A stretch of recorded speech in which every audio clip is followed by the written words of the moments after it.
Bienvenue dans cet épisode 0 du podcast de la bonne vivance. C'est un nom temporaire, mais j'aime bien. Moi, c'est Julien Méniel et dans ce podcast, on va dérouler la timeline de la vie de mon invité, de sa naissance à sa mort, puisque hélas, on sait tous et toutes que ça va arriver. Let's go. Ma première invitée, ça n'est pas la marraine de ce podcast, parce que la bonne vivance, c'est un podcast athée. Ok. C'est donc la présidente d'honneur de la bonne vivance. Dis donc. Madame la présidente, Manon Bril.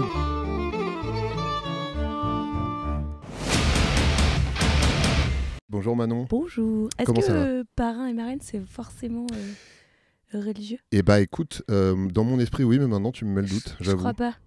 Ouais, parce Enfin, je qu'un sais pas. parrainage, Originellement, probablement. probablement. Disons que, Allez. de toute façon, Mais j'aime beaucoup. présidente d'honneur, je trouve que ça C'est très sonne mieux. Je suis heureuse. Merci d'essuyer les plâtres avec moi pour cet je suis épisode flattée. 0.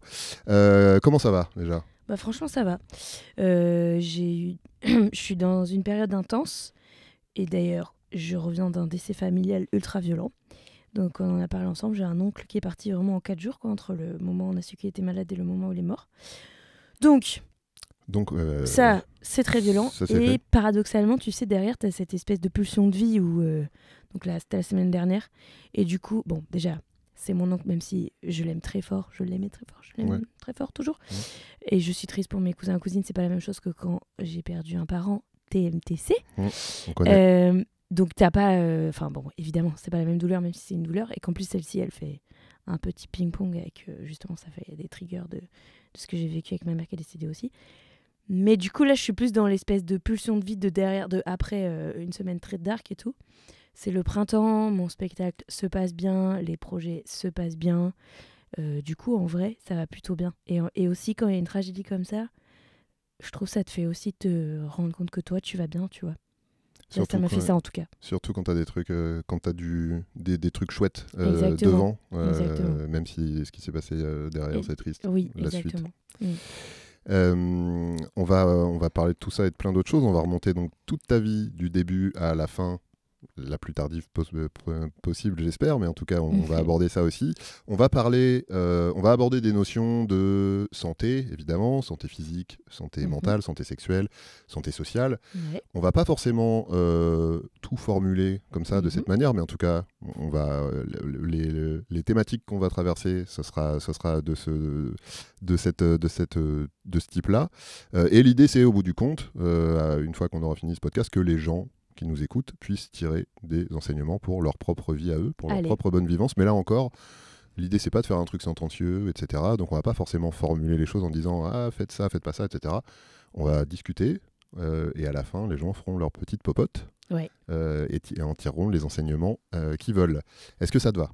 Allez, let's go. Tu te sens prête ? Oui, en toute modestie, bien sûr. Hein. Mais bien sûr, non, être mais... les accords Toltec, mais oui. Alors, avant de commencer, je t'ai demandé d'amener des photos. On va commencer par ta naissance. Ouais. Est-ce que tu aurais une photo de toi, bébé ? Alors, j'attrape les albums. Attrape tes albums. Celle-ci, je l'aime bien. Touc. Alors, pour les gens qui ne voient pas, je vais décrire. Donc déjà, on reconnaît bien ta bouille. On reconnaît bien ta bouille. C'est une photo de bord de mer. Tu es dans un... Je sais pas comment ça s'appelle, c'est pas vraiment un sac kangourou. Ouais, un sac à dos de bébé, là. Enfin, un porte-bébé de dos. Avec une armature, donc on sent quand même qu'il y a un soin porté à la sécurité. Tu es hilar, en bord de mer, dans le dos de ce que j'imagine être ton papa. C'est mon papa. Que j'ai déjà vu, mais qui... Bon, là, était un peu plus jeune, ouais. Voilà. Il doit avoir 27 ans ou 28 ans, là.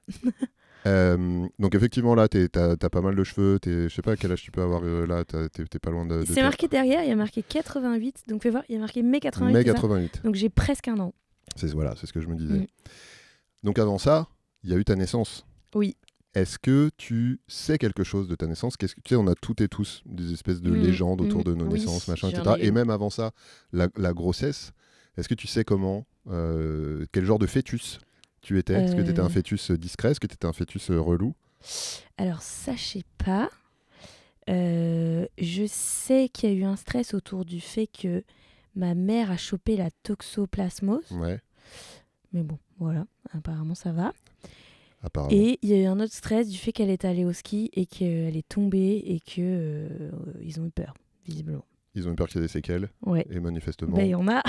Manifestement, pas tant. Mais ouais, mon père, ma mère, qui est partie déjà il y a quelques années, pourra plus me raconter ça, mais mon père, il m'a déjà redit il y a pas longtemps qu'il avait eu peur et qu'il était un peu en colère, alors que j'imagine que ma mère n'est pas tombée par plaisir. De son plein gré, ouais. Voilà. Ouais. Et ta naissance, du coup, t'as cette espèce de légende autour de ta naissance. Oui, il y a une petite histoire qui dit que ils ont oublié, alors je crois que c'est pour moi, pas pour ma sœur, je crois que c'est pour moi, mais ils ont oublié de prévenir mon père que j'étais née. Ah. Et donc c'était une césarienne. Okay. Et du coup ma mère dans le coltard, machin, et mon père qui attend, et vraiment très longtemps, et qui commence à se dire mais il y a un problème en fait, et à vraiment bader et à vraiment stresser jusqu'à ce que quelqu'un lui dise mais monsieur, qu'est-ce que vous faites dans le couloir? Ah mais oui si, l'enfant est né, tout va bien et tout, tu vois. Donc gros coup de stress, quoi. Ouais, ok, sympa. Ouais, donc les pauvres.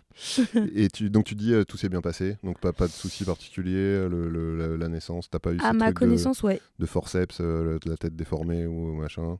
Bah non, parce que césarienne. Ah bah non, césarienne, effectivement, césarienne, ouais. Donc pas de forceps. Oui. Donc tout, voilà. tout bien. Ça, tout bien que je sache. Ouais. Ou en tout cas, j'ai pas l'info. Après, dans la tout bébé, l'autre truc que je sais qui avait été pénible pour ma mère, c'est qu'elle a essayé d'allaiter, ça lui a fait hyper mal. Ouais. Les crevasses et tout. Donc elle a très vite arrêté, et elle a même pas essayé pour ma sœur. Et pareil, écoute, on n'a pas l'air de... Est-ce que tu sais quel genre de bébé t'étais? T'étais un bébé relou? T'étais un bébé qui fait ses nuits, qui fait pas ses nuits? Ça, je ne sais pas. Par contre, petite enfance, j'étais un enfant pénible qui se roulait par terre au supermarché. Capricieuse? Ouais. Mais non. Ouais. Et ça t'a traîné ça longtemps? Ben, en fait, alors écoute, ça c'est ma petite légende à moi-même que je me raconte, mais je sais pas si je transforme mon souvenir. Mais en gros, donc visiblement, j'étais vraiment pète couille, et à un point où mes parents, ils amenaient une copine en vacances quand on partait en vacances, parce que j'étais moins chiante quand il y avait une copine. Ah waouh. Voilà. Donc je pense que j'étais un enfant très pénible, enfin dans la petite enfance, tu vois. Et je me souviens d'un jour où ma mère, elle est tellement à bout qu'elle s'enferme dans la cuisine et elle se met à pleurer et tout. Et donc je l'entends pleurer dans la cuisine et tout parce que j'étais trop relou. Et je capte, et je crois que j'ai l'impression que c'est le moment où je comprends la souffrance d'autrui.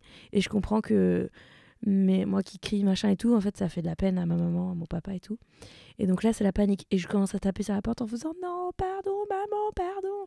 Je me souviens juste de ça. Et j'ai l'impression d'avoir à partir de là switché, et de au contraire être devenue en hypervigilance de comment ils se sentent les autres, est-ce que je leur fais mal, est-ce que nana. Je sais pas du tout si c'est vrai ou si c'est ma transformation de souvenir. Ouais, t'es peut-être redevenue hyper capricieuse et hyper chiante dès l'heure suivante. Peut-être, oui, peut-être. Mais par contre, j'ai un peu plus grande, autour des 10. Mes parents, ils sont séparés quand j'avais 8 ans. Ouais. Donc par là, j'ai commencé vraiment à être en mode est-ce que maman elle va pas bien, c'est papa qui est parti pour une autre femme, classique. Et donc terreur de maman elle doit être triste, et du coup la souffrance de ma mère, ça a toujours été un bail dans ma life, tu vois, de qu'est-ce que je peux faire pour qu'elle aille bien, ah là là elle va pas bien, est-ce qu'elle fait la gueule, est-ce que nani. Et ma mère elle était chroniquement pas bien, je pense. Mais il n'y a aucun adulte qui m'a dit c'est pas ta faute, c'est les adultes, ils vont pas bien, tu sais. C'est pas ta faute s'ils divorcent, même si t'es super relou au supermarché, mais c'est pas ta faute, c'est tout. Et du coup, j'ai l'impression que j'en ai tiré un truc d'hyper empathie, d'absorption des émotions des autres, tu vois, de me plier en 15 pour pas faire souffrir, de tout garder pour moi. Et du coup, ça fait un truc excessif de je garde tout. Et après, il y a un moment où j'explose et ça sort pas très bien parce que, en fait, les autres, ils ont pas vu que la cocotte minute, elle était pleine parce que j'ai tout gardé pour pas déranger. Et d'un coup, j'explose n'importe comment et c'est pas mieux, tu vois. Et là, je deviens très désagréable et tout. Et est-ce que tu te souviens d'un moment où tu sais, tu disais, il y a aucun adulte qui m'a dit, ouais, des fois les grands, ils vont pas bien, etc. Est-ce que tu te souviens d'un moment où tu as compris ça Oui, à la psy, il y a 1 an, quoi. Ah ouais. Ouais. Donc ça veut dire que tout le reste de ta vie, t'as vécu en te disant que potentiellement, si ta mère allait pas bien quand t'étais petite, c'était peut-être... Pas texto comme ça, mais c'est elle qui m'a... cette psy super qui a mis ces mots là-dessus en me disant... Déjà, elle a commencé par me dire, donc ça fait combien de temps que je la vois maintenant 4 ans peut-être. Et franchement, elle est géniale et tout. Maintenant, je la vois un peu par hygiène. Tu sais, genre, j'arrive pas à la quitter. Mais on s'est dit, je lui ai dit, ça vous dit si, parce qu'on a réglé les gros dossiers qu'on avait besoin de régler. Et vraiment, ça va, tu vois. Et je lui ai dit, mais franchement, genre, si je vous vois une fois par mois, c'est pas mal comme ça pour l'hygiène et tout. Bref. Où est-ce que j'allais avec ça? Qu'est-ce qu'on disait? Que c'est elle qui t'a dit... Oui, pardon. Et du coup, c'est elle qui a dit... alors, elle a commencé par me dire des trucs genre, attention, les émotions des autres, c'est pas les vôtres. Et à me faire comprendre qu'en fait, je me plie en 12 pour porter tout le monde autour de moi. Alors qu'en fait, non seulement je suis pas aussi indispensable que ça, mais ensuite, je vais pas pouvoir sauver les autres et ça marche pas forcément. Donc, j'ai laissé beaucoup de plumes. Donc, je me suis rendu compte, ça, tu vois, par exemple, dans la gestion du MeToo qu'on a eu avec d'autres copines, c'est pas comme tu sais. Je me suis vraiment mis en 15 pour maintenir le groupe à flot, écouter les histoires des nouvelles victimes qu'on recevait, être là pour tout le monde, passer des heures au téléphone avec machine qui est en panique parce que blablabla. Et en fait, ça m'a épuisée. Mais vraiment, genre, peut-être encore plus que la sortie de l'affaire, tu vois, qui est stressante et tout, mais porter les émotions des autres, alors que moi-même, j'étais forcément pleine d'émotions compliquées dans cette affaire-là, ça m'a lessivée. Et suite à ça, la psy, elle m'a dit, attention, là, vous essayez de porter tout le monde, c'est ni votre place, ni bon pour vous, ni pour les autres, ni machin. Et là, j'ai commencé à comprendre ça, déjà à lâcher du lest, et en même temps, je disais, mais moi, quand je vois les autres souffrir et tout, c'est insupportable et tout. Et c'est là, comme ça, à me dire, attention, les émotions des autres. En fait, vous vous noyez dans les émotions des autres, et en déroulant des fils, ça prend plein de séances, mais elle m'a dit, ça, c'est un truc d'enfant qui essaye à qui on n'a pas dit tu peux pas sauver les adultes et bon, les adultes ils font comme ils peuvent avec ce qu'ils ont aussi, tu vois, on leur jette pas la pierre, mais voilà. Mais du coup ça découle, enfin a priori peut-être ça donne ce trait de caractère de non seulement je fais très attention à, tu vois, genre quand je marche dans la rue je bouscule pas les autres, mais en retour non, non, genre mais vraiment le nombre de gens qui calculent pas, qui foutent des coups d'épaule.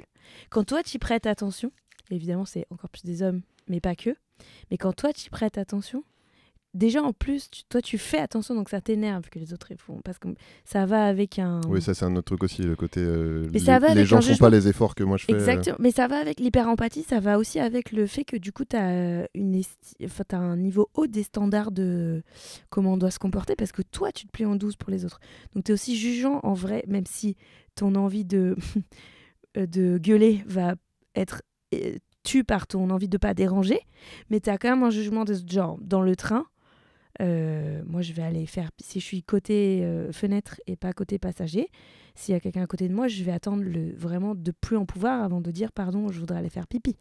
Mais à l'inverse, si je suis côté couloir et que la personne elle me demande 2 ou 3 fois pendant le trajet d'aller faire pipi, évidemment je vais la laisser passer, je vais rien dire, mais dans ma tête je vais être là, je vais juger en fait, je vais être là genre moi je t'aurais pas dérangé autant en fait, tu vois. Donc ça va avec du mépris aussi, enfin tu vois, je dis pas ça pour dire waouh je suis génial, je suis trop empathique. Oui, mais c'est vrai que c'est un peu vendu avec ouais, c'est avec ça. Bref, mais du coup, je travaille à ça, à plus porter les autres, à plus me plier en 12 quand il y a des amis qui me disent je vais pas bien. Je fais mon rôle d'ami qui est d'écouter ou prendre des news ou quoi, mais c'est pas moi qui va appeler le docteur pour qu'il trouve un rendez-vous. Tu vois, avant je pouvais faire ça par exemple. Et c'est pas mon combat, et aussi ça marche pas de faire ça. Oui, c'est même pas un service à rendre aux autres. Exactement. Parce que tant que tu fais tout à leur place, ils apprennent. Mais ça j'ai fait, tu vois, des trucs comme ça. Et en fait, tout le monde est fatigué et ça sert à rien, les autres. Oui, non, faut pas faire à leur place. Par contre, je dis pas que je suis pas là pour mes amis, mais tu vois. Oui, mais voilà, c'est ça. C'est la juste place et le juste. Est-ce que t'as une photo de toi plus grande que ça? Question toute con, tu te souviens de la tronche de ton pédiatre? Oui. Madame Brodier. Ah ouais, même de son nom. Oui. Elle était sympa, Madame Brodier. Ouais, grave. J'ai un bon souvenir. T'allais la voir souvent? T'étais une enfant malade? T'étais genre j'ai des otites tout le temps? Ou t'étais genre... Pas que je sache. Par contre, mes parents, mon père notamment, il est très la santé. Donc, on faisait notre rendez-vous annuel chez le pédiatre et nanani. C'était la sécurité avant tout. Pour les gens qui savent pas, tu as une sœur. Oui, il y a ma sœur et on se ressemble. Qui actuellement te ressemble déjà pas mal. Mais moi-même sur les photos, des fois, je suis là. Attends, c'est laquelle? Il y a le doute, ouais. Grave. Ça, c'est pas nous deux, pardon. C'est d'autres enfants. Pas de souvenirs de gastro, d'indigestion, d'un truc comme ça. Ah, bébé, j'ai été très constipée. Il y a une fameuse anecdote de il a fallu m'amener chez le pédiatre pour me déboucher le cul. Ah, et je savais qu'on allait y arriver. Hein. Ouais, il y a eu ça. Et donc, je me souviens de bouffer beaucoup de gelée. Ah, ouais, ça l'a mis, de la gelée. De la gelée pour faire caca. Des gels de Lansoil, le truc un peu, un peu sucré là. Et Oula. que mon père, il dise en fait, il suffisait de mettre le doigt dans le trou de balle. La prochaine fois, je le ferai moi-même. Ah. Qu'est-ce qu'on pense de cette info? Je ne sais pas. Je ne sais pas, écoute. Mais c'est aussi une histoire d'une légende familiale. Donc là, il y a nous deux. Donc ma soeur, c'est la petite soeur. Donc ta soeur, c'est la petite. Toi, t'es derrière, tu la tiens par les épaules et vous êtes en train de manifester. En zoo, je pense. Ouais, mais est-ce que c'est un wapiti? Bah ça... Va savoir. Sûrement un petit kangourou, donc c'est plutôt un wapiti, oui, ouais, à l'époque. Ça ressemble beaucoup à un kangourou. Des zoos très peu encadrés. Ça va être très peu sécurisé parce que ça a des griffes horribles ces bêtes-là en plus. Ah ouais, tout le monde, ça te lacère le visage. Mais on note bien que tu prends soin de te cacher derrière ta sœur. Je mets le gibet en premier. Et justement, dans ta fratrie, toi tu t'es senti à un moment ou à un autre une espèce de mission liée à ton âge et à ta position dans la fratrie? Alors, je me rappelle vaguement de quoi? Je suis plus toute seule. Il y a quelqu'un d'autre maintenant parce que je suis l'aînée. Tu connais ça? Ouais, je connais bien aussi. Mais toi, t'as plus d'écart avec ton frère. Ouais, mais oui, c'est vrai. T'as combien? Nous, on a 6 ans d'écart. Oui, donc t'es déjà... mais et j'ai eu une grande sœur en plus la même année. Ah, c'est vrai, t'as une... Ouais. Ah oui, la même, parce que la sœur est adoptée. Ma sœur adoptive est arrivée la même année que la naissance d'Adrien. Ouais. Et elle avait quel âge? Elle avait 2 ans de plus que moi, donc elle avait 8 ans. Ah oui, c'est une grande sœur. Purée, d'accord. Ah oui, c'est vraiment différent. D'un coup, tu t'es retrouvé avec plein de frères et sœurs. J'étais fils unique pendant 6 ans, et puis tout d'un coup, j'ai eu un petit frère et une grande sœur. Ok. Et toi, du coup, avec ta sœur, vous avez... Et avec ma sœur, on a 3 ans... 2 ans et demi, un truc comme ça. Ok. 2 ans et demi. 3 ans d'année civile. Et du coup, j'ai un vague souvenir de quoi? Je ne suis plus le seul joyau de l'univers et tout. Mais voilà, mais sinon, c'est plutôt toujours bien entendu avec ma sœur et tout. Et toujours aujourd'hui, on est assez proches. Par contre, après, quand mon père est parti, il s'est mis avec ma belle-mère qui avait déjà 2 enfants et qui sont aussi plus jeunes que moi, mais à peu près dans nos âges. Genre, ma demi-sœur, elle est intercalée entre ma sœur et moi en âge. Et mon demi-frère, il est un peu plus jeune que ma sœur. Et plus tard encore, après, ils ont eu 2 autres enfants ensemble, mon père et ma belle-mère. Donc en gros, on était 6 enfants et moi j'étais l'aînée de tout le monde. Je suis toujours l'aînée de tout le monde. Voilà, et on est 4 grands, entre guillemets, un peu plus dans le même tranche d'âge. Et tu vois, on est 4 dans la trentaine et 2 qui sont dans leur vingtaine aujourd'hui. Mais le premier, quand il est né, moi j'avais 12 ans et le deuxième, j'avais 14 ans, je pense. Voilà, 14 ans, 15 ans. Donc une place, je sais pas, avec les 2 petits, c'est sûr que du coup, franchement, j'allais dire je m'en suis occupée, mais normal. Ils nous ont pas non plus collé les petits dans les pattes comme si c'est nous qui devions prendre le relais, tu vois, pas du tout. Mais oui, du coup, j'ai fait le truc de changer les couches ou comme ça quand j'étais ado, quoi. Pas pour ta sœur. Pas pour ma sœur.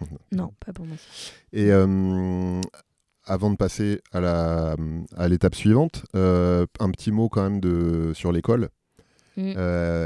Comment t'as vécu toi ton entrée à l'école? Globalement, t'as des enfants chez qui c'est libération de voir d'autres gens, notamment les enfants qui sont enfants uniques, gardés à la maison, etc. Ouais.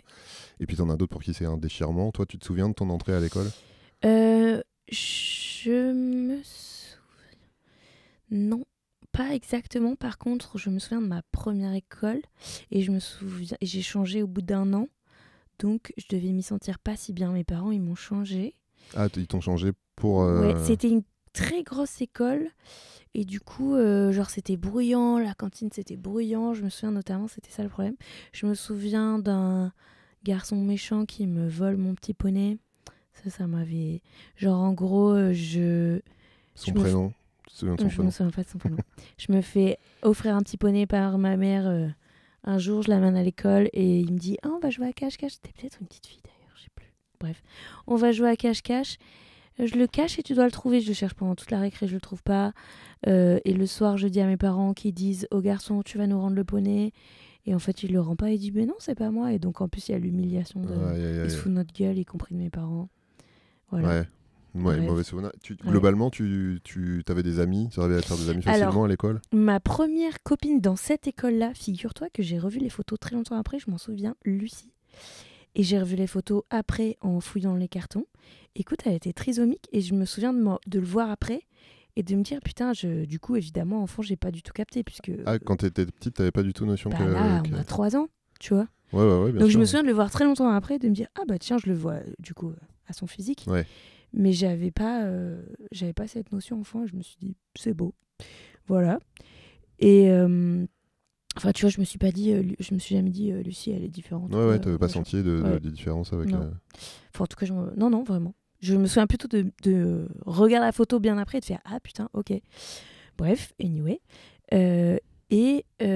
Après, donc je change d'école et là, j'adore la nouvelle école et oui, j'ai plein de copains. Et d'ailleurs, c'est rigolo, j'ai des copains que je connais encore. Que tu vois encore? De l'école primaire et tout, ouais. Ah ouais, ça c'est beau. On s'est suivis longtemps, tu sais, c'est un peu j'étais à Pau, quoi, donc Pau, les écoles de Pau. Oui, c'était pas une école... non, c'était une école publique, heureusement. Mais du coup, on était un peu, on suivait quasi tous même collège. Enfin, il y a 2 collèges et après on s'est tous retrouvés au même lycée. Enfin, on s'est vu longtemps, quoi. J'ai même des potes de crèche parce que je suis allée à la crèche parentale. Donc c'est une crèche où les parents ils venaient faire une permanence. Ouais. Et donc ils s'occupaient de tous les bébés et tout. Donc les parents ils devenaient potes. Donc après ils ont gardé contact parce que oui, ils continuent à se voir et vous. Ouais. Donc j'ai toujours des potes de la crèche même. Ah là, c'est fou. Ouais, parce que nos parents sont toujours potes, quoi. Ouais, c'est rigolo. Trop sympa. Les parents de la crèche qui ont des enfants eux-mêmes maintenant. Ouais. Mais du coup, c'est des gens que tu revois vraiment maintenant Plus. Alors, il y en a plein. J'ai des Noëls de loin par les parents, mais il y en a au moins 3 que je vois encore, genre une fois par an ou tous les 2 ans. Et en plus, ceux que j'ai gardés pour le coup dans mon entourage, c'est vraiment de gens où on se retrouve et c'est comme si c'était rien passé. Ouais. Mais c'est ouf, en vrai, j'ai littéralement là-dedans des photos de bébés, tu vois. Du coup, c'est marrant, quoi. Ah, c'est trop mignon. Cette période-là de l'enfance, donc on va dire jusqu'à 12-13 ans, quand tu repenses aujourd'hui, c'est quoi le mood qui remonte? Alors 12-13 ans, on rentre... Alors, donc, je parle vraiment de ta toute petite enfance jusqu'à 12-13 ans, quand tu reprends... en gros, moi, il y a la césure du divorce des parents qui change, j'ai l'impression, fait basculer, apporte beaucoup de tristesse à un moment et tout. Bon, normal, quoi, comme une séparation. Et donc là, j'ai 8 ans. Donc c'est en plein milieu, tu vois. Et après, il y a l'adolescence qui démarre. Et donc l'adolescence, je suis déjà cette enfant inquiète de... Est-ce que les parents, ils vont bien et tout. Et quand j'arrive au collège... À 12 ans, c'est le collège. Ouais. Alors, le primaire et tout, j'ai plutôt un bon souvenir. Il y a une période où j'ai commencé à être bouboule, entre guillemets. Ok. C'est-à-dire, par là, j'entends le fait que tu sais, t'as un carnet de santé. Ouais. Et du coup, ma courbe de poids, elle commence à frôler la courbe supérieure. Donc, on n'est même pas dans le rayon obésité.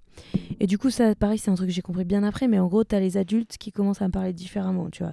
Et à me dire, y compris la pédiatre et tout. Et il faudrait pas nanani. Et à me dire, t'es sûr que tu vas reprendre du Nutella? Et blablabla.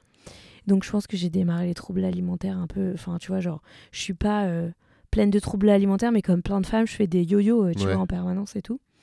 Et tu penses que c'est de là que... là, clairement, on a commencé à me parler comme ça. Et pendant très longtemps, il y a une période, pas si longtemps, mais où je suis un petit peu potiolote sur les photos. Pendant très longtemps, je me regardais avec mépris là-dessus, tu vois. Alors que c'est une pauvre enfant de 9 ans qui a mangé ses émotions, tu vois. Ouais. Et aussi, qu'est-ce qu'on s'en tape tant que t'es pas en mauvaise santé? Bref. Mais ça, franchement, c'est des prises de conscience aussi... récentes, tu vois, genre notamment, je sais pas, en lisant Marie de Breuer, des trucs comme ça, tu vois, tu fais, en fait, évidemment que je subis pas la grossophobie qu'elle subit, mais par contre, il y a plein de procédés et de grossophobie intériorisée ou qu'on propage qu'elle décrit que j'ai fait, ah ouais, mais ça, je le subis aussi, en fait. Comme on est plein à le subir, même si on n'est pas dans la catégorie gros, en fait, on subit déjà des... Bref, et on se les inflige et on propage ça et tout. Mais y compris, tu parlais de pédiatres qui te faisaient des réflexions, y compris chez les professionnels de santé. Et je trouve qu'il y a toujours cette espèce de prétexte de la santé qui est brandi. C'est un peu comme plus tard à l'âge adulte avec le sport, tu vois. On te dit fais du sport parce que c'est bon pour ta santé, alors qu'on sait très bien que 99% des gens qui font du sport, c'est pour perdre du poids et pour être gaulé et machin, etc. Donc qui n'a rien à voir avec la santé. Et dans l'enfance, quand un ou une enfant commence à passer un peu au-dessus de la courbe moyenne de poids, on lui dit ah non mais il faut faire attention. Enfin, on dit aux parents, puis on fait du coup des réflexions aux enfants, mais aux parents on justifie toujours ça par c'est pas bon pour sa santé, machin, etc. On sait depuis que franchement...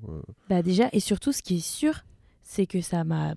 Si tu voulais m'aider avec mon poids, entre guillemets, et encore une fois, c'est pas un sujet, mais si tu voulais m'aider avec mon poids, c'était la pire chose à faire. C'est pas comme ça qu'il faut faire. Clairement, ça s'est juste imprégné en moi forever, et du coup, j'ai des trucs de...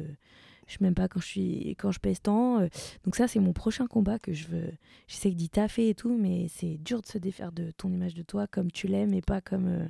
Bref, mais c'est mon prochain objectif. T'as l'impression qu'aujourd'hui encore, tu bouffes, mais bouffes tes émotions En fait, plus précisément, aujourd'hui encore, je m'aime à un certain poids. Genre, ce que je vois dans le miroir, ça me plaît à un certain poids et pas à un autre. Sauf que j'adore manger. Et qu'à chaque fois que je me prive, du coup, je vais manger plus.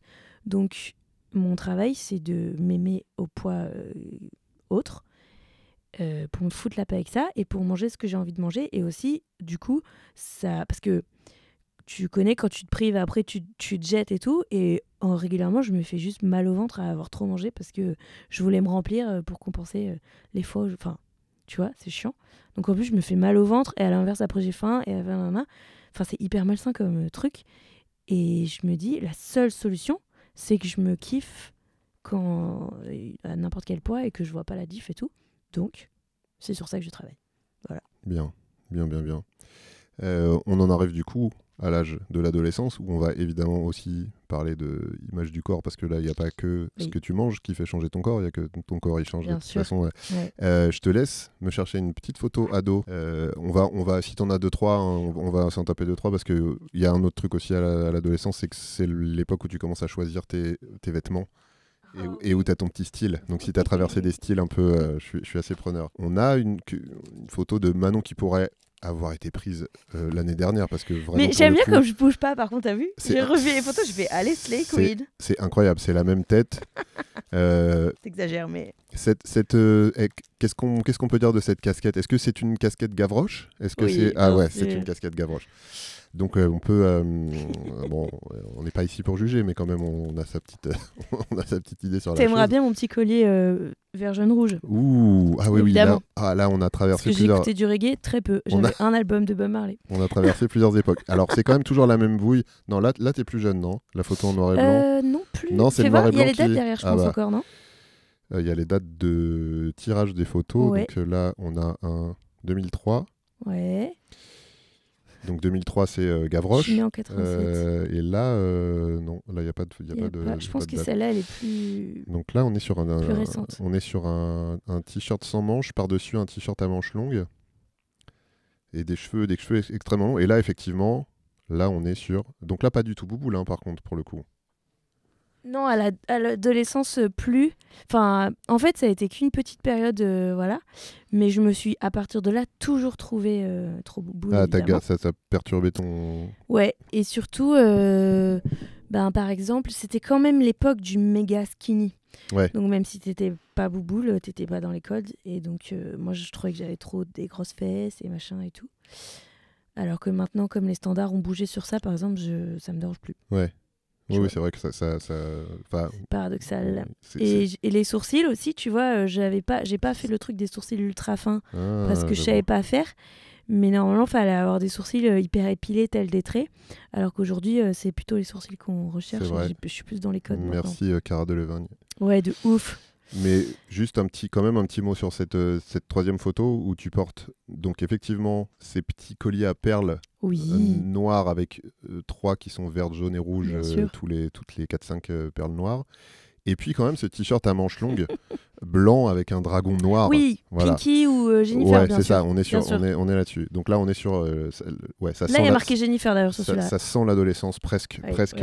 Là, on est bien. Et ça presque aussi. effectivement. Ça, c'était j'avais fait un très très long bracelet de petites perles noires, vert, jaune, rouge. Voilà, parce que donc on était une skateuse, Rasta blanc quoi. Ouais, exactement. Rasta blanche. Sarouel et tout. Ah donc celui-là, je pense qu'on est au lycée.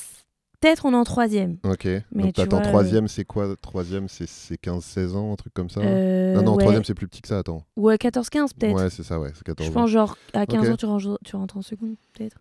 15 ans, ça doit être seconde, je pense. Un truc comme ça. Belle gosse quand même, avec mes petits cheveux ondulés là. Est-ce que tu te... Non, ouais, franchement, et surtout celle avec la casquette Gavroche, encore une fois, vraiment la même tête, c'est incroyable. On a dit 2003 2003, je crois, ouais. Donc, ça me fait... Mais ceci dit, celle-là aussi, hein. Celle-là aussi, c'est 2003. Donc peut-être c'est des retirages. C'est ça la fourberie. On ne t'entend pas parce que tu ne parles pas dans le micro. 2003, ça me fait quel âge? Attends. Ça fait 1, 2, 3, 10. On passe en ASMR à partir de maintenant. Je sais pas compter, c'était... Je connais pas ta date de naissance. T'as 30... J'ose pas dire ton âge. T'as 37, 38 87. Oui. T'es né en 87, donc t'as 16 ans en 2003. Je dirais pas du tout que j'ai 16 ans. Non, là, t'as pas. Ouais, non, je pense que c'est un retirage. C'est un retirage. Ouais, c'est un retirage. Qui dit adolescence dit puberté. Oui. Est-ce que tu te souviens si ta puberté. En gros, il y a plusieurs cas de figure. T'as les gens qui n'ont pas du tout envie qu'elle arrive parce qu'ils ont envie de rester enfants. T'as les gens qui n'en ont jamais entendu parler, donc ça leur tombe dessus et ils se demandent d'où ça vient. Et t'as les gens, c'était mon cas, qui attendent ça avec impatience. Pour être un grand. Est-ce que toi, tu sais, donc, tu te souviens dans quel état d'esprit t'étais au moment où ça t'est arrivé? J'ai mis dessin un peu avant, genre un peu tôt par rapport aux autres filles, genre je dirais en 5e. Donc voilà. J'ai vécu ce bonheur de se faire sexualiser. Ouais. Bon, comme, même avec sang ou pas sang, les femmes se font sexualiser, donc de toute façon, voilà.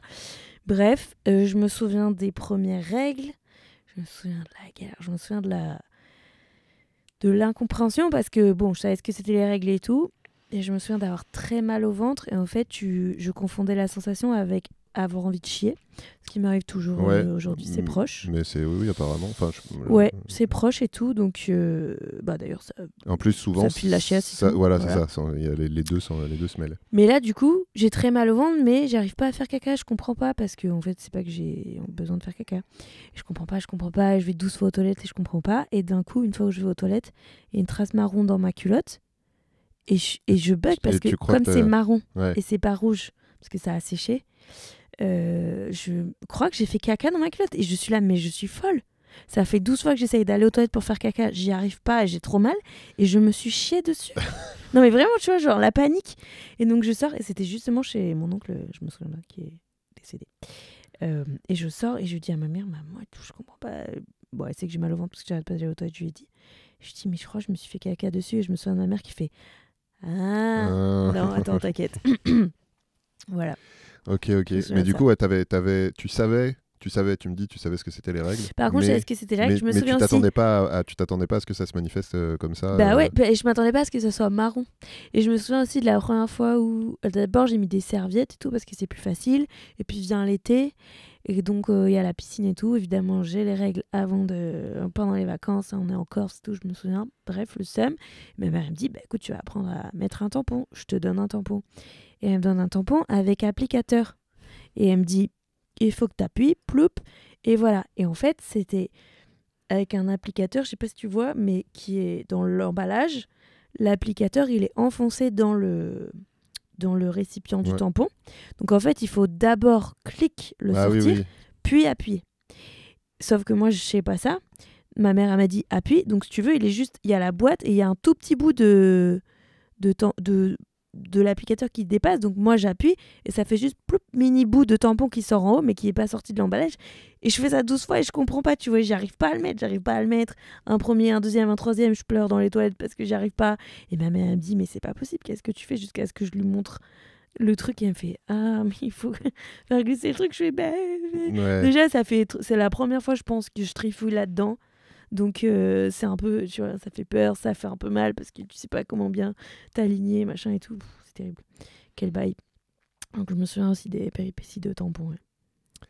Et sur ce que tu disais tout à l'heure sur la sexualisation, donc effectivement, les corps des petites filles sont sexualisés aussi. Oui. Mais est-ce que tu te souviens d'avoir vu un changement de regard des gens sur toi à partir du moment où ton corps a changé? Comment tu l'as intégré, comment tu l'as vécu? Ouais, je me souviens des garçons qui commencent à parler très très mal des meufs, tu vois. Ouais. Je me souviens de commencer à capter la dichotomie. Putain, genre vraiment, on vit pas dans le même monde, tu vois. De la façon qu'ils ont de parler, quand t'entends comment ils parlent des filles et tout. Et en même temps, de vouloir cette validation, évidemment. Donc voilà, c'est vraiment la pick me, tu sais. Donc c'est le fait de rejeter les trucs féminins pour dire t'es pas comme les autres filles. Et toi, t'es cool et du coup, tu traînes avec les garçons. Mais en plus, tu fais les blagues de cul. Donc en fait, hyper vite, genre j'ai relu mes journaux intimes du collège et j'hallucine de comment je parle, tu vois. Ouais. Genre vraiment hyper... Et il m'a dit qu'il voulait coucher avec moi, nanani, alors que c'est pas arrivé avant, bien après, heureusement. Okay. Enfin, heureusement, en tout cas, vu ces cas-là, mais je parle d'une manière hyper excellent. crue et aussi je réponds en fait au même niveau que la façon dont les garçons ils me parlent, tu vois. Oui. Mais ça, c'est évidemment, on va en parler aussi. Avec la puberté, on va faire un petit point hormones. Parce que là, c'est pareil. Globalement, tu as plusieurs cas de figure chez les ados. Tu as celles et ceux chez qui les hormones, ça arrive et ça fout un tel merdier que t'as globalement envie de rien. Et puis t'as celles et ceux chez qui t'as envie de baiser tout le monde. Toi, en termes de feu dans la culotte, c'était... Non, j'avais pas de feu dans la culotte. Moi, au collège, j'étais très mal dans mes baskets, donc j'étais plutôt celle qui se faisait bully et tout, tu vois. Pas trop vénère par rapport à certaines descriptions qu'on entend de harcèlement, tu vois. J'ai pas eu des trucs graves, mais j'ai eu des trucs pénibles. Je rasais les murs quand même. Jusqu'à changer de collège en 3e. Et là, parce que j'étais dans un collège assez sportif aussi avant. Et là, je respire un peu. Et ensuite, au lycée, c'est la libération. Par contre, là, je deviens une cool kid. Ouais. Et voilà. Mais avant, j'étais vraiment genre... même à fleur de peau, à avoir peur des autres. Genre même une blague qui n'était pas forcément méchante, je pouvais me mettre à pleurer. Donc du coup, c'est la porte ouverte pour se moquer de moi et machin. À pas savoir si la personne se fout de ma gueule ou pas. Ouais, j'étais pas... Mais par contre, j'avais vraiment une double vie. Genre, au collège, c'était ça. Et par contre, en dehors, je faisais du cirque. Et j'allais aux éclaireuses de France. Donc, les scouts laïcs que mon père y était, mon grand-père y était, que j'ai fait toute mon enfance et toute mon adolescence. Et là, j'étais trop bien, quoi. J'étais dans mon élément. Je m'éclatais trop. C'était trop bien. Et j'étais, au contraire, super bien dans mes baskets le jour et la nuit, quoi. Ouais. Donc c'est le milieu scolaire, c'était cette espèce de truc. Je sais pas, j'avais peur des autres au collège, quoi. Et tu penses que le fait, tu dis que manifestement les rapports sexuels c'est venu plus tard, etc. C'était vraiment la peur des autres, ou c'est juste que t'avais pas de pulsion? Tu disais tout à l'heure aussi que tu t'étais pas trifouillé, je te cite, je te quote, je me suis trifouillée bien plus tard. Alors déjà, moi je me suis pas trifouillée avant. Oui, pas enfant déjà, parce que des fois ça... Alors si, mais sans comprendre que c'était ça, par contre. Genre je prends ma douche un peu trop longtemps parce que j'ai l'impression... Je me frotte au coin de table et tout. Mais je me souviens de pas comprendre que c'est ça. Je me souviens de confondre cette sensation avec l'envie de faire pipi aussi. Ouais, tout tourne autour de l'envie de chier ou de pisser chez toi. Ouais, c'est vrai. C'est un truc... Non, mais je me souviens de capter plus tard, en ayant des premiers rapports sexuels, de faire... Ouais. C'était ça en fait, depuis le pas début. tout le temps envie de faire pipi. Mais voilà. Mais du coup, mais pareil, en fait, je sais pas, c'est des sensations qui sont pas si loin en vrai. Le début d'excitation sexuelle et quand tu te retiens l'envie de te faire pipi, c'est pas si loin, je trouve. T'as pas de organisation, mais... Oui, c'est ça. Après, en vrai, si on va jusque parler des femmes fontaines, c'est quand même... ça vient du même endroit quand même. Hein. Ça vient de la vessie, donc c'est littéralement... on dit que c'est pas du pipi, mais tu pisses quand même. Ouais. Faut dire des choses. Non, puis même, je pense que quand tu te retiens de faire pipi, tu te contractes, donc potentiellement, tu tapes un petit peu sur les endroits qu'on aime bien contracter. Bah, et puis l'orgasme, c'est des contractions de muscles Voilà. au niveau du périnée, au niveau donc, du bassin, etc. Donc peut-être la retenue de faire pipi, elle peut peut-être un peu réveiller ces sensations-là, et que c'est pas tant confondre que les ressentir en fait. Bref. Mais voilà. Et donc... Et du coup, le lycée arrive, et là... Je suis la reine du bal, donc c'est trop bien. T'es la reine du bal parce que tu te sens mieux, je me sens mieux, et notamment, comme j'ai fait 2 collèges, et ben les 2 collèges ils sont réunis dans ce lycée, donc je connais plein de gens. D'accord. Et même s'il y en avait qui me bullient, bon déjà, les gens qui... C'est terrible, mais les gens qui bullient fort, et souvent ils vont pas au lycée après. Donc les gens qui me faisaient peur, ils sont pas là. Bon, c'est... Non, mais globalement, la violence de... Oui, mais le lycée, il y a aussi ça. Il y a aussi que les gens qui restent sont... C'est la violence systémique du truc et de classe, mais bref. Donc il y a ça. Il y a quand même aussi le fait que tout simplement on grandit. Donc je pense que les gens qui ont bully, ils ont moins besoin de bully, moins envie, moins machin. Il y a le fait que moi je prenne confiance, donc je me laisse plus faire. Et le lycée, ça s'est super bien passé. J'ai vraiment adoré l'année de seconde. J'ai adoré. J'ai vraiment adoré toutes les années, les 3. Et alors, pour ce qui est de sortir avec les garçons ou quoi, moi j'étais vraiment toujours avec ce truc de... Déjà, oh non, trop la honte, si tu te prends un vent, je veux pas me prendre un vent. Ouais. Mais en même temps, trop la honte de jamais avoir... donc je mytho un peu, oui, si, en vacances. Là, le fameux mais si, j'ai une copine, mais elle habite dans une autre ville. Ouais, exactement. Mais en même temps, je me suis vraiment rendu compte que tous mes potes, à part ceux qui étaient vraiment décomplexés et qui s'en tapaient, avaient fait ça. Et on retrouve ce truc de je veux pas déranger. Donc en plus de... Ça, je peux encore l'avoir aujourd'hui, mais en plus d'avoir peur de me prendre un vent, je veux aussi pas mettre l'autre mal à l'aise. Donc j'ose pas exprimer tu me plais, tu vois. Donc faut vraiment qu'il y ait un gars qui vienne me chercher pour qu'il se passe un truc. Ce qui est un peu terrible. Et donc mon premier bisou, et mon premier copain, en fait, les deux, c'est pareil. C'est les autres qui font il veut sortir avec toi. Oui, le messager. Mettez-vous à côté au cinéma. Je me souviens, moi, mon premier bisou, c'était un peu plus tard par rapport aux autres, mais j'avais 15 ans et lui, il avait 18 ans. Donc, on fait embrasser un grand et tout. Ok, on était sur un truc potentiellement répréhensible de son côté. Je crois qu'il était encore en... Oui, littéralement, oui, mais il était genre en terminale et moi, j'allais en transe de compte. Franchement... C'était ok. Ok, bref. Mais on a fait une soupe de langue, là, dégueu et tout. C'était dégueu d'emblée pour toi? Je me souviens de me dire vraiment juste, yes, c'est fait, ok, c'est bizarre. Et derrière, on s'est plus jamais revus. Ça a duré un bisou au cinéma et après on a fait, bah non, on se connaît pas en fait. C'était pour dire pour les autres. C'était pour dire c'est fait. Voilà, exactement. Je me rappelle même pas de son prénom. Florent, je crois. Oh, j'avais oublié que je me rappelais pas du nom de la première personne que j'ai embrassée. Enfin, après, j'ai fait des petits bisous à l'école primaire, mais pas un vrai bisou langoureux. Là. Oui, c'est ça, langoureux, littéralement. N'est-ce pas? Ensuite, il y a eu 2, 3... Ouais, bref, il y a eu le premier copain avec qui j'ai passé un peu de temps, 1 mois. 1 mois au collège. C'était genre... C'est énorme, un mois déjà. Et Lyon, lui, je me rappelle. Et pareil, c'était les autres qui avaient dit hey, il t'aime bien, moi aussi je l'aime bien. C'était un skater, mais tuner. Bien sûr. Et toi, t'étais Avril Lavigne. Bien sûr, exactement. Mais lui, il faisait du tuning. Ah, waouh! À chaque fois, un skater tuner. Pareil, c'était un grand, il avait une voiture, donc il avait au moins 18 ans, et moi j'avais 16 là, je pense. Attends, est-ce que j'étais en terminale ou j'étais en première? J'étais en première, peut-être. Bon, bref. Et donc, à chaque fois, je rentrais dans sa voiture. Il y avait un nouveau truc. Ah là là, il y avait un aileron, il y avait un caisson de basse. Mais c'était marrant parce que c'était quand même un skater, donc à mes yeux, il était cool. Mais bref, il était vraiment gentil. Mais... En tout cas, on salue Elian.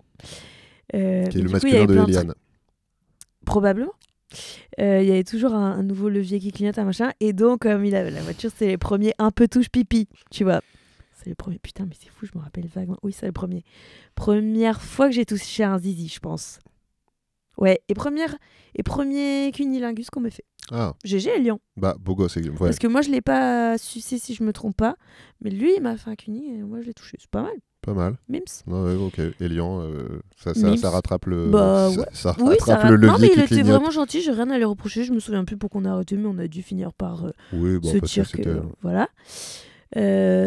Et bon, il y a eu vraiment un autre gars vite fait un petit passage avec une chaussette qui se frotte contre moi, là je me souviens, mais moi je suis en mode genre excuse-moi. Vas-y, fais tes trucs, mais un peu genre à la, tu sais, à la... Un petit passage avec une chaussette. Ouais, il se met une chaussette et... il se branle dans une chaussette. Il se frotte à moi avec une chaussette il me pénètre pas. Oui. Du coup, il se frotte sur moi avec une chaussette, genre on simule un acte sexuel un peu, tu vois, genre comme dans American Pie ou je sais plus. Ok, mais la chaussette, moi j'ai découvert avec le film moi, je sais pas pourquoi Les Beaux Gosses que des gens se masturbaient dans les chaussettes. Moi je savais pas du tout, j'avais jamais entendu parler de ce truc-là. Ouais, parce que là en plus c'était... Et là c'était vraiment, c'était littéralement un préservatif Wish quoi. C'était oui, mais non parce qu'il m'a pas pénétré, mais je me doute qu'il t'a pas pénétré. Non, mais heureusement on n'était pas à se dire c'est bon, ça remplace un préservatif. Mais pourquoi il a mis une chaussette? Pour pas souiller. Oui, voilà, sans doute. Voilà, c'était pour regarder à l'intérieur. Sans doute, ça devait être ça. Oui, ça devait être ça. Bref, et après, il y a mon premier vrai copain, donc tout juste après le lycée, à la sortie du lycée. Donc moi, je l'ai pas vraiment fait, parce qu'en plus, bien sûr, à l'époque, on dit qu'il n'y a pas eu pénétration, il n'y a pas de sexe. Ouais. Alors qu'en fait, il a déjà fait du sexe. Oui. Mais tant qu'il n'y a pas eu pénétration, il n'y a pas de sexe. Et donc, je me souviens de me dire un peu, moi je suis encore vierge, je sors du lycée. Et en fait, l'été qui suit la sortie du lycée, tout juste après mes 18 ans, il y avait un mec avec qui on se tournait un peu autour. Et on a fini par se pécho. Et c'est mon premier vrai grand amour, copain, avec qui j'ai premier rapport et tout. Julien, et on a passé 1 an et demi ensemble. Et c'était cool, sauf à la fin, où il a été lâche et il a attendu que je lui dise mais en fait tu veux qu'on se sépare, après que je sois arrivée à Toulouse pour le rejoindre. Mais sinon tout le reste c'était une relation très cool. Par contre ça y avait ce truc de c'est le premier grand amour réciproque et du coup il n'y a pas une seule seconde de ma tête qui ne lui est pas consacrée quoi. Ça c'était très fatigant. Ok, oui mais du coup parce que t'as quand même ce truc de il y a plusieurs, là encore il y a plusieurs teams, hein. T'as la team la première fois tu fais ça vite fait. Mais du coup, c'était avec lui, comme ma vraie première fois. Ou alors t'attends. Oui, la première fois, on parle au sens largement acquis, c'est-à-dire pénétration, etc. Soit tu fais ça avec un random en te disant, voilà, maintenant c'est fait. Comme ça, j'ai fait ça pour le bisou, du coup. Voilà, et pas exactement. Pour le... Soit tu te dis, j'attends la personne avec qui je suis bien, la personne avec qui, en qui j'ai confiance. Oui. Je suis contente que ça a été comme ça et c'était comme ça. Alors la toute première fois, moi j'ai plutôt eu un peu mal, pas du tout joui ou ce genre de truc. Je suis même pas sûre que j'ai vraiment pris du plaisir, mais psychologiquement oui, j'étais contente, je l'aimais de tout mon cœur. Lui aussi c'était sa première fois, donc on était un peu maladroit et tout. C'était dans le lit de ma mère. Aïe. Mais elle était pas là, c'était le seul lit double de la maison. Et alors dans ma famille on n'est pas sur ce genre de truc. Pas bégueule. Non, on s'en tape. Bref, juste donc que j'ai mis les draps à la machine après parce qu'il y avait un peu de sang, du coup.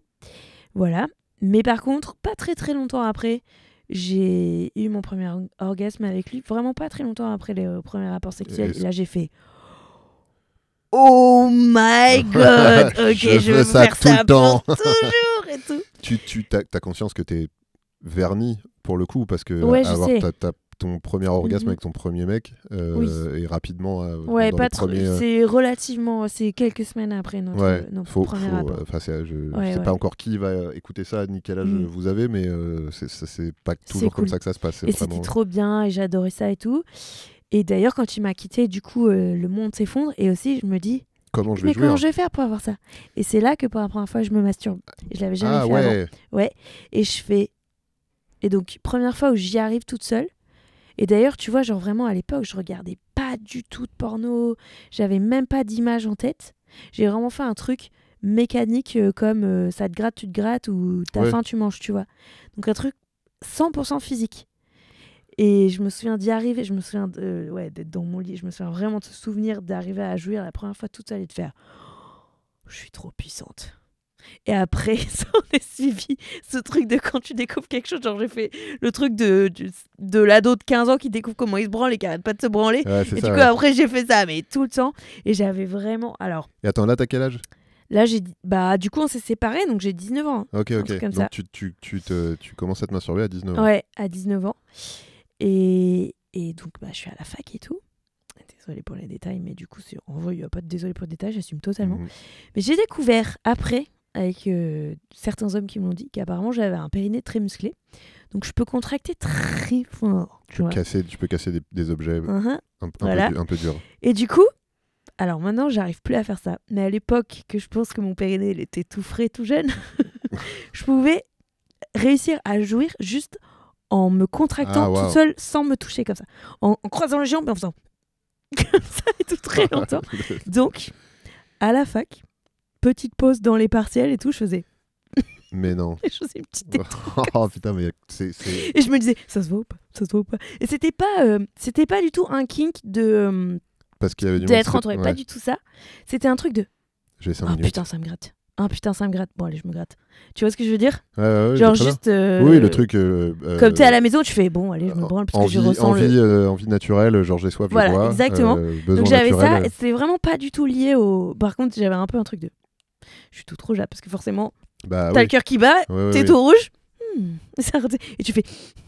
comme ça. Je pense que ce serait assez chouette d'avoir des témoignages de gens de l'époque qui peut-être étaient autour de toi sans te connaître. Mais je pense que c'est impossible d'imaginer que la meuf elle est en train de faire ça. Non, parce que mais je bouge pas du tout. Mais peut-être que des gens ont remarqué des trucs et se sont dit est-ce que cette meuf est en train de... Est-ce qu'elle est en détresse ? Est-ce qu'elle a besoin de quelque chose ? Ça va tu tousses ? Non, bref. Mais ça, je l'ai fait un certain temps. Aujourd'hui, honnêtement, j'ai déjà réessayé pour voir. En fait, la flemme prend le dessus. Je fais immense flemme de faire ça. C'est du sport, en fait, tu vois. Non, mon Lélo sera très bien. C'est ça, maintenant t'as le pouvoir d'achat pour acheter des trucs qui... Exactement, et je pense que pour de vrai, j'ai plus le même périnée qu'à 20 ans, tu vois. Même si j'ai pas accouché. Cette quote, j'ai plus le même périnée qu'à 20 ans. Ouais, alors je sais pas à quel point c'est vrai, parce que aussi... Tu sais, genre par exemple, les cups menstruels, ils disent passé 30 ans, ils te mettent des plus grosses. Ouais. Je sais pas à quel point c'est des billets de. En fait, on connaît pas trop le corps des femmes et en moyenne, on dit ça parce qu'en moyenne, au-dessus de 30 ans, elles ont déjà accouché, donc blablabla. Enfin, je sais plus si c'est 30 ou 40 là, tu vois. Je sais pas si c'est pour ça, mais. Ouais. Bon. Oui, parce que la santé féminine, c'est quand même pas mal de trucs un peu au doigt mouillé. Mais oui, bon, bref, c'est ma petite fierté qui tu peux pas trop frimer en société avec ça, mais c'est ton party trick. Ça fait plaisir aux garçons. Est-ce que tu te souviens, là tu m'as parlé pas mal de skateurs, c'était ça ton genre de gars, c'était les skateurs, surfeurs. Mais plutôt des gars, est-ce que tu as eu cette période de je suis attiré par des... soit par des salcons, soit par des... Non, je te parle... Ça a fini dans Mediapart, mon pauvre. Je te parle à cet âge-là. C'est justement, c'était oui, pour remonter. Bien sûr, les bad boys et tout, ça met du temps à déconstruire. Hein. Oh là là. Ouais. Donc là, parce que... Enfin, je dis ça, j'ai passé 8 ans avec un mec adorable quand même. Donc non, en fait. Je dis ça. C'est pas vrai. Et mon premier... Non, c'est pas vrai. Parce que Elian avait l'air cool, par exemple. Elian était cool. Mais Julien, mon premier mec, il était nul à la rupture, mais il a été super. Non. Je dis ça, c'est faux. Mais oui, il y avait une attraction pour le... ou pour le... En gros, j'avais ce truc de... Comme dans les films de... s'il me calcule pas... c'est un peu mon dream absolu. Alors que non, si tu calcules pas, c'est juste qu'il est pas intéressé. C'est juste laisse tomber, ouais. Voilà. Là, on a pas mal parlé. Bah, c'est la période qui veut ça. On a pas mal parlé santé sexuelle, mais santé tout court. À ce moment-là, toi, t'as pas eu de séjour à l'hosto, t'as pas eu de trucs un peu traumatisants. J'ai le psoriasis qui s'est déclenché. Ouais. Par là, j'ai l'impression que ça démarre au divorce de mes parents ou un petit peu après, début adolescence là-dedans. Il y a ça qui a démarré. Et au début, c'était intense. Hein. C'était beaucoup plus fort qu'aujourd'hui. À l'adolescence, j'avais des crevasses derrière les oreilles. Ça coulait, ça faisait mal. Ça se voyait. J'avais des remarques. J'avais beaucoup de pellicules, du coup. Mon père, il me tartinait. Il n'y avait pas trop encore de méga traitements. Puis c'est pas toujours la panacée les traitements aujourd'hui, mais bref. Donc mon père, il me tartinait la tête de crème hydratante. Comme si ça allait changer. Alors que c'est pas... Alors que ça n'a rien à voir, c'est pas un problème. Ouais. Bref, mais on savait pas, tu vois, donc il essayait de m'aider.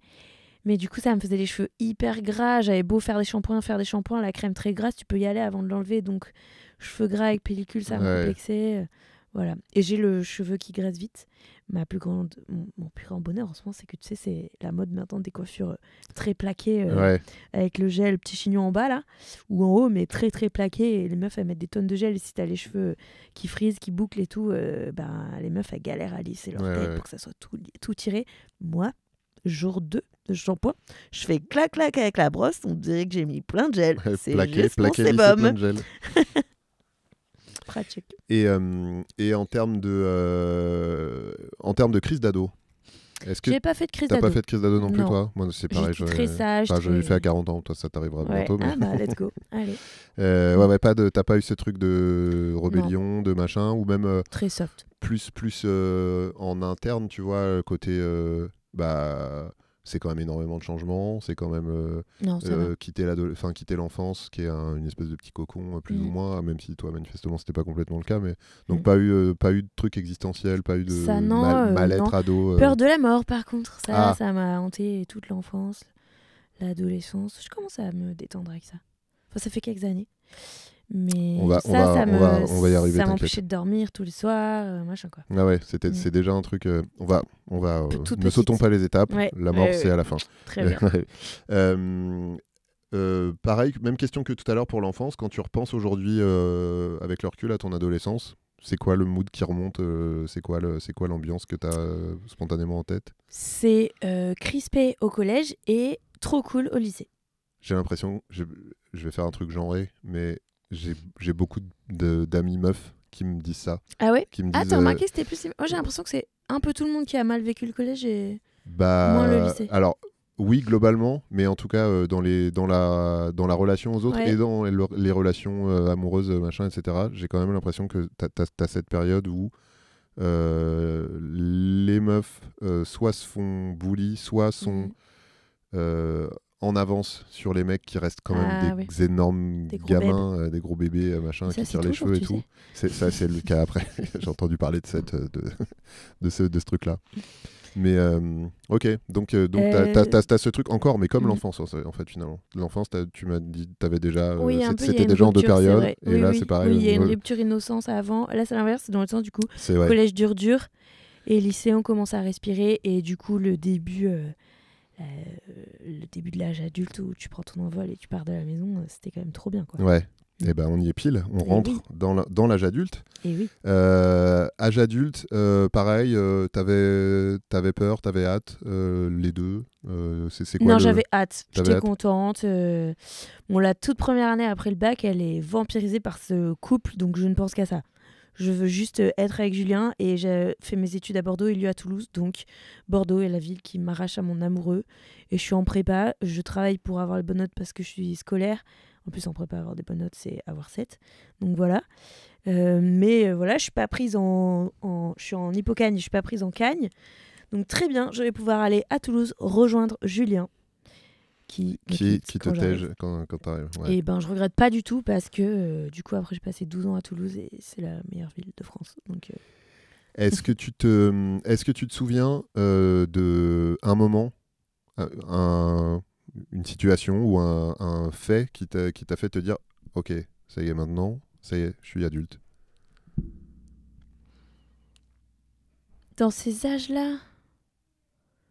Non, pas trop. Non, ça c'est plus dans la trentaine. Toi tu la bascule de adolescence à non, adulte, je me souviens de me dire j'adore, j'ai mon propre chez moi. Voilà, mais c'est ça. Oui, ça oui. T'as ce truc de... Mais je me dis pas je suis adulte. Ouais. Je me dis c'est moi qui décide, c'est trop bien. Par contre, j'ai beaucoup le truc de je me mets en coloc. Alors, la première année, je suis à l'internat en Hippocagne. Et quand j'arrive à Toulouse, où je pense retrouver Julien, j'ai pris un appart pour moi. Et en fait, il me quitte. Et donc, c'est une première année où être seule le soir, c'est l'angoisse totale. En fait, ça m'est jamais arrivé. Ouais. Parce qu'avant, j'habitais avec mes parents. Après, j'étais à l'internat. Et là, c'est la première fois où il peut y avoir des soirées toute seule, à regarder la télé, la dep totale. Donc, je suis tout le temps. Donc, la dep, ça, c'est un truc... la solitude, moi, j'ai la même, sauf que moi, ça m'est arrivé à 45 ans. Hein. J'ai été jamais tout seul jusqu'à mes 45 ans. Et un jour, je me suis... Alors, moi, ça a énormément changé. Par contre, à ce moment-là, cette année-là, tous les soirs, il faut que je vois quelqu'un, que je fasse quelque chose. Okay. Donc, la solitude, c'est pas... À ce moment-là, c'est pas un truc... mes amis. C'est pas poste. Et l'année suivante, je me mets en coloc. Et donc, à partir de là, je suis plus seule. Je suis plus seule. Ensuite, assez vite, après Julien, il y a une petite année de battement. Une petite histoire mignonne, mais pas très longue. Et il y a la personne avec qui j'ai passé le plus de temps, Samuel, que je rencontre à mes 20 ans et avec qui je vais rester jusqu'à mes 28. Et donc, il y a tout... tu vois, tiens, sur le truc de être un adulte, Moi, j'ai commencé à travailler tôt parce que j'ai fait 100 fautes, j'ai réussi le concours de prof des écoles et tout. Donc, en gros, à 22 ans, je taffe et je suis prof. Et ça me fout un cafard. Voilà, donc c'est peut-être ça le moment où tu te dis putain, ça y est, je suis adulte. Et en fait, c'est pas cool. Alors, c'est pas tellement je me dis je suis adulte, c'est comme prof des écoles, c'est une carrière toute tracée. Je me dis waouh, c'est ça la life. Et en effet, beaucoup de mes potes, ils sont encore étudiants et j'ai plus envie d'avoir une vie d'étudiante qu'une vie de prof avec des horaires, avec machin. Ça me fout vraiment le cafard, ça. Du coup, je me mets tout de suite à mi-temps. Je reprends mes études en même temps, donc je suis encore étudiante en fait. Et en fait, quand j'ai un financement thèse, j'ai enseigné 3 ans à mi-temps. Hop là, je retourne à l'université. Allez, young forever. Et là, c'est parti. Master, thèse et tout. Enfin, le master, j'ai fait en même temps que je travaillais. Bref, j'ouvre la chaîne YouTube et ainsi de suite. Et donc, je suis avec Samuel jusqu'à mes 28. Ensuite, j'ai le malheur, pendant à cette fin de relation, j'ai le malheur de croiser une personne terrible et de rompre avec Samuel qui était super et de m'engouffrer dans une relation horrible. Mais par contre, du coup, dans cette relation, le paradoxe de ces années d'emprise et tout qui ont duré 4 ans, le paradoxe, c'est que du coup, comme ce mec, il me disait tout le temps « je serai là », mais il n'était jamais là, j'ai été extrêmement seule et en fait, j'ai appris à faire les trucs toute seule. J'ai commencé à faire les trucs toute seule pour me prouver que j'avais pas besoin de lui par fierté, nanani. Et en fait, j'ai adoré ça, tu vois. Et quand, en plus, je suis sortie de l'emprise et que du coup, ça faisait déjà 4 ans que je faisais mes bails toute seule, je me suis mise à habiter toute seule. On a habité ensemble avec Samuel juste après toutes ces années de coloc. Puis on s'est séparés. On a habité ensemble 1 an et demi, je crois. Et on s'est séparés. Donc là, j'ai pris un appart seule et j'ai été seule jusqu'à arriver... J'étais seule 2 ans. J'ai habité seule 2 ans. Je suis arrivée à Paris, j'ai repris une coloc. C'était bien, mais en fait... si, je suis restée 6 ans quand même dans cette coloc, je crois. 5-6 ans, je sais plus. Mais bref, à partir de là, c'est bon, je voyage seule. En fait, les premiers voyages seuls, c'était après la 1000e rupture avec l'autre tocard, là. Me dire, puisque ça, je vais faire un voyage toute seule, moi aussi, je peux voyager seule. Et en fait, je me rends compte que oui, et je me rends compte le bonheur de voyager seule et de tout décider toi-même. Et que du coup, si t'as pas d'angoisse d'être seule, parce qu'en plus, il y a aussi un autre truc, c'est qu'entre-temps, on s'est tous mis aux réseaux sociaux. Ouais. Qu'on n'avait pas quand j'avais 20 ans. Donc en fait, quand t'es seule, t'as toujours quand même un pote à qui parler sur Insta, machin et tout. Donc en vrai, tu parles à des gens toute la journée, même si t'es... Enfin, en fait, on est tout le temps connectés maintenant. Oui, c'est ça. Donc c'est déjà un peu différent, tu vois. Mais le bonheur de voyager seul et de faire ce que tu veux quand tu veux, à l'heure que tu veux, aller où tu veux et machin, j'ai adoré. Tu rencontres plein de gens quand t'es seul parce que les gens t'abordent plus facilement et tout. Et à partir de là, ça m'a pu quitter. Et depuis que, en plus, j'ai acheté mon propre appart, j'ai beaucoup de chance et que je suis partie de la coloc et que là, c'est full moi qui décide et qui gère l'appartement comme je veux et machin. Mais la meilleure vie, quoi. Et là, je me sens bien adulte, ça fait quelques années, et j'adore ça, tu vois.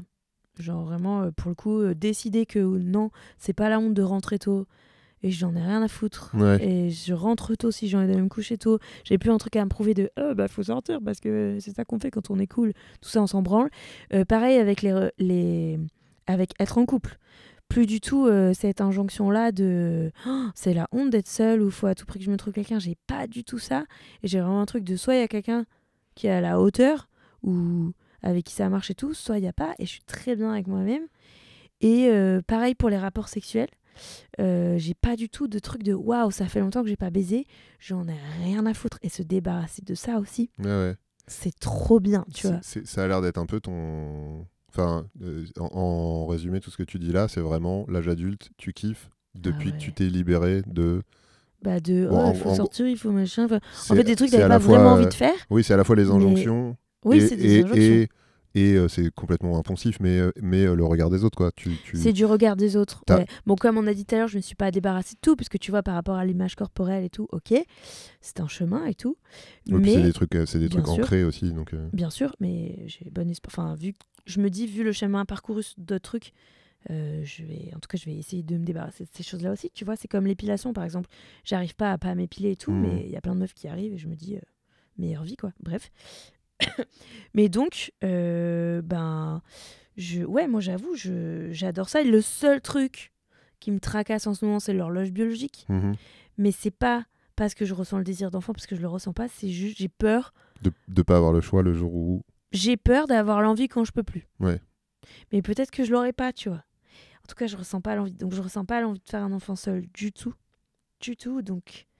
Mais bon, on sait pas, hein. Peut-être dans 2 ans je l'ai, parce que ça m'arrive aussi plein de fois de dire ça, j'ai pas du tout envie, et en fait à un moment j'ai envie. Comme acheter par exemple, pendant très longtemps je disais mais ça m'intéresse pas d'avoir mon appartement chez moi, et je sais pas, ça m'a pris d'un coup, j'ai fait si là je vais construire mon nid et tout.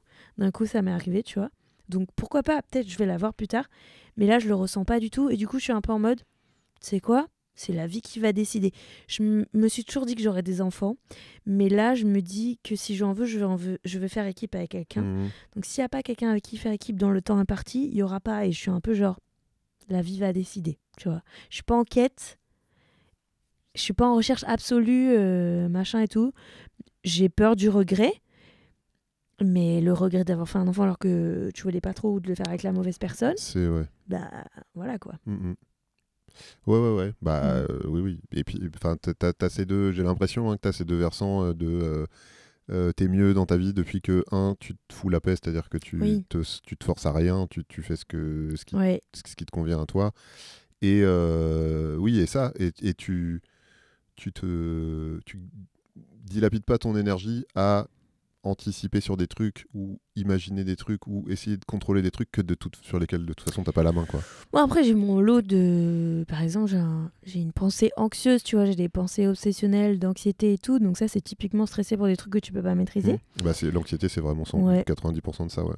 Mais ça aussi j'évolue sur ça, tu vois, genre en gros maintenant pareil, j'ai compris il y a pas si longtemps, il y a quelques années, que c'était un truc, les pensées obsessionnelles.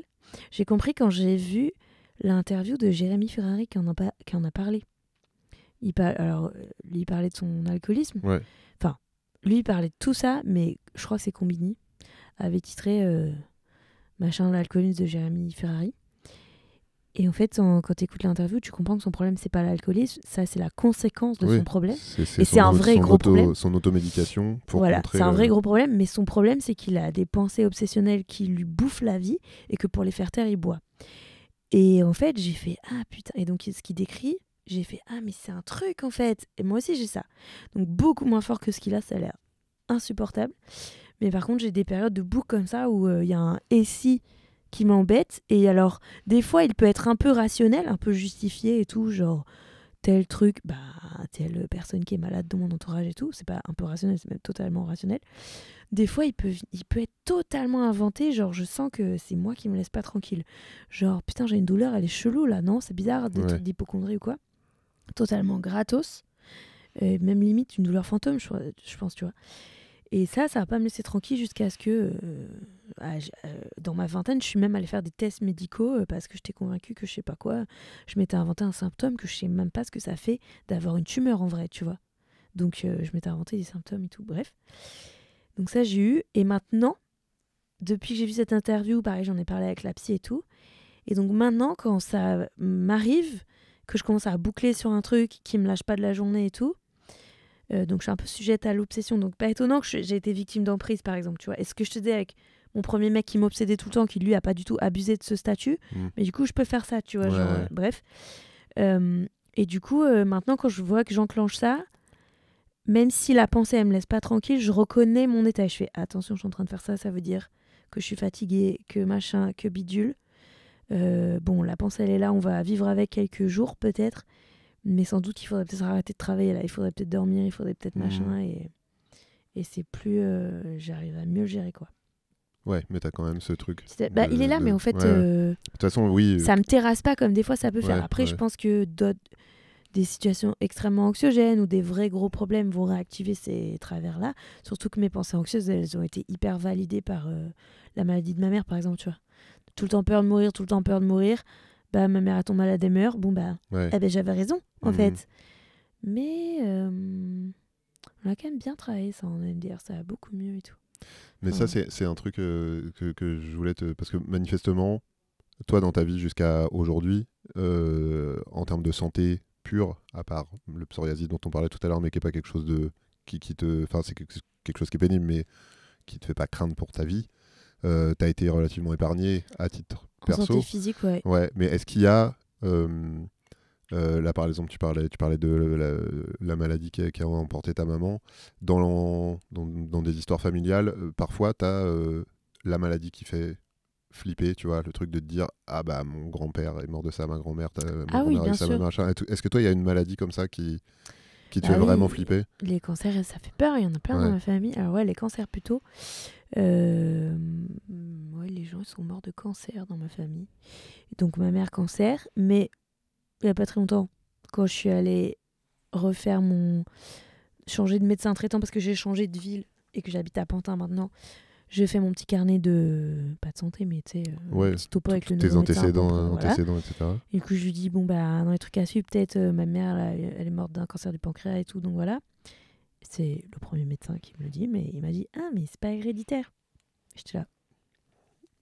Thank you. Très bonne nouvelle, apéro. Non, mais du coup, je savais pas, tu vois. Donc j'ai fait, ah, c'est cool. Mais bon, il y a quand même des cancers dans ma famille, donc probablement. Et ça, c'est un truc auquel... Moi, ça me fait peur, Du coup, de ce que j'ai vu de ma mère et tout, ça me fait peur. Maintenant, ça me fait plus peur le vécu de la maladie, quoi. Le traitement, la douleur, vivre avec une épée de Damoclès au-dessus de la tête, ça fait peur. Ouais. Alors que là, donc, je viens de perdre un oncle, le frère de ma mère. Il est parti en 4 jours, donc c'est vraiment une tragédie. Pour son entourage notamment, on est vraiment sidérés, tu vois, pour comprendre l'info. C'est hyper rapide. Une grosse tragédie, c'est que mon cousin, il était en Australie, il n'a pas eu le temps de rentrer avant que son père décède, donc c'est horrible et tout. Par contre, j'avoue que je me suis dit que je préférais dans la mort de mon oncle que la mort de ma mère, tu vois. Parce que, en fait, le temps qu'il capte, c'était fini. Oui, c'est vrai que c'est fulgurant. C'est peut-être un entre-deux, c'est bien, genre pour avoir le temps de dire au revoir à tes proches et tout. Oui, c'est ça. Voilà, ok. Mais franchement, si je dois choisir, je préfère ça en fait.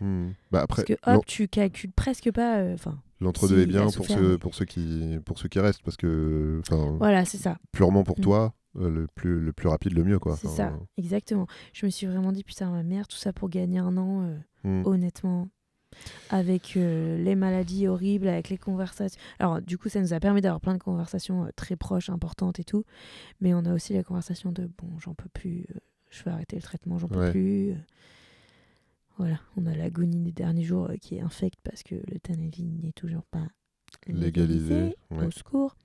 Enfin, voilà quoi. Et du coup, vraiment là, d'avoir comparé forcément avec le décès de mon oncle. Je me suis dit, mais ça, c'est beaucoup mieux. Puis même, il s'est beaucoup moins dégradé physiquement, en fait. Du coup. Donc, après, je pense que pour la majorité des gens, si on te dit tu gagnes 6 mois, mais tu gagnes 6 mois de souffrance, machin, etc., les gens vont me dire, bon, bah non, je le fais pas. Mais moi, j'étais un peu genre, avant, j'étais un peu team faut vivre, quoi qu'il, tu vois. La vie, la mort, ça fait trop peur. Et du coup, bah, j'ai vu quelqu'un vivre la maladie longtemps, 1 an et demi de souffrance, il y a 1000 fois plus long comme tu sais, comme bien sûr, le cancer. Mais du coup, souffrance quand même sur un temps assez long. C'est dur, quoi. Donc ça, j'avoue, ça fait peur. Ouais. Tu y penses, c'est un truc auquel tu penses souvent ou c'est des trucs qui te tombent dessus une fois de temps en temps Pareil, je pense j'ai des flashs douloureux de eux, ce qu'ils ont vécu, plutôt. Justement, je pense plus que... Alors, quand j'étais plus jeune, je pensais à mon Dieu, je vais mourir et plus exister. Maintenant, je pense plus à ça, je pense plus à mon Dieu, ils ont vécu. Ouais, ils ont vécu l'appel de tic-tac, c'est bon, c'est fini, c'est maintenant. C'est le chrono là, c'est fini et tout. Ça, c'est hyper choquant comme info. Genre ça, les rideaux, c'est pour toi, c'est maintenant.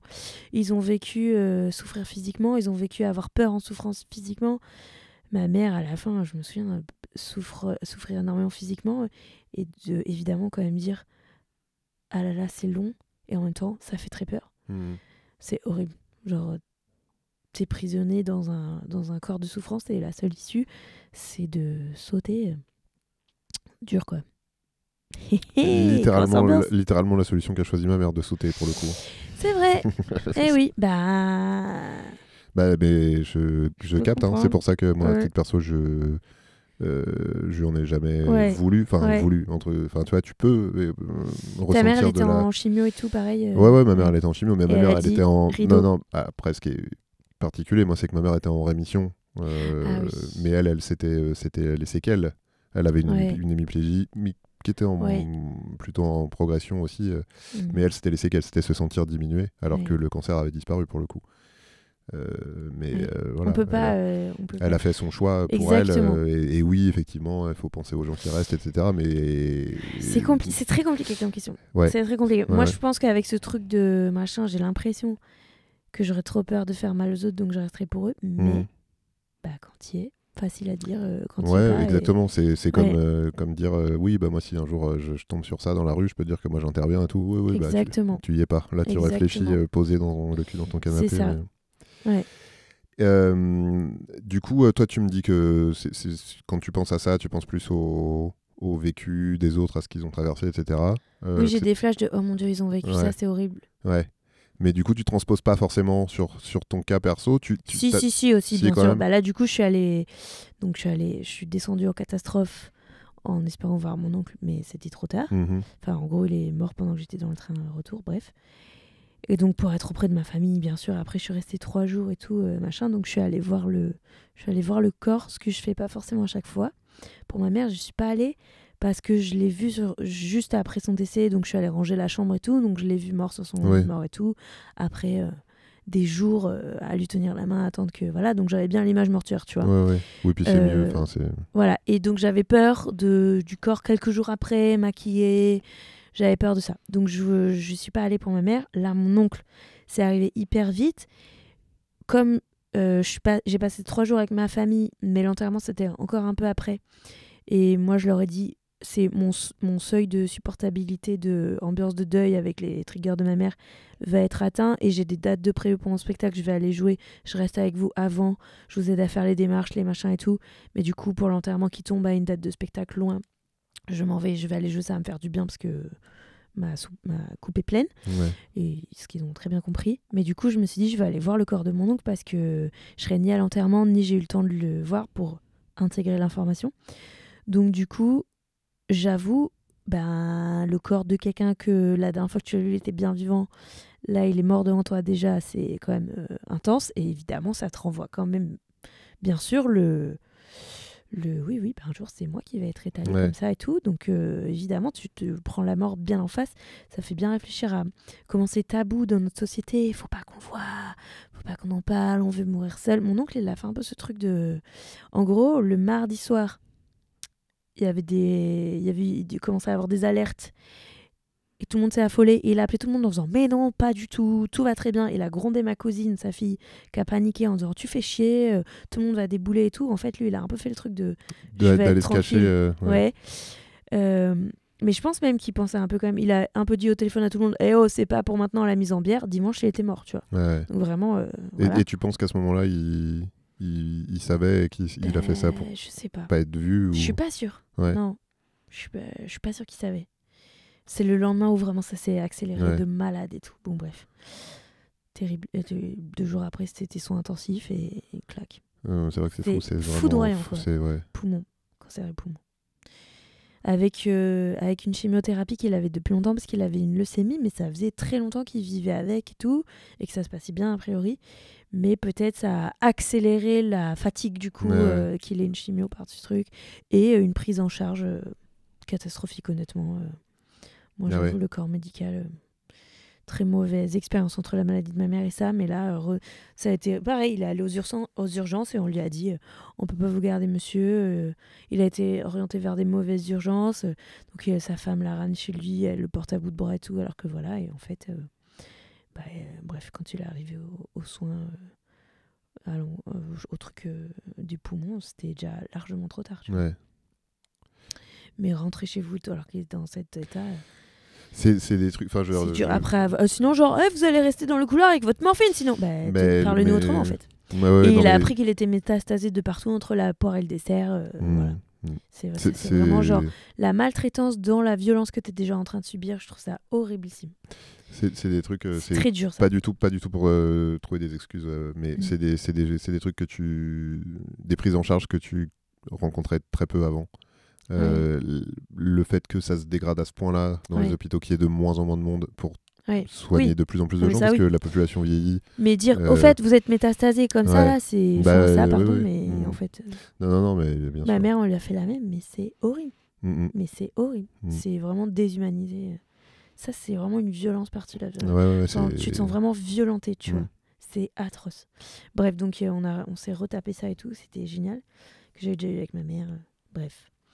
Le médecin qui dit, je me souviens d'un chirurgien horrible. Ma mère, elle devait se faire poser une sonde parce que la tumeur, ça a commencé dans le pancréas.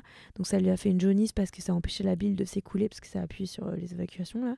Donc on devait lui poser une sonde pour que la bile s'évacue et que la jaunisse se résorbe. Et donc ils font l'opération. Et 2 jours après, où ça devait être fini, elle est toujours toute jaune et tout.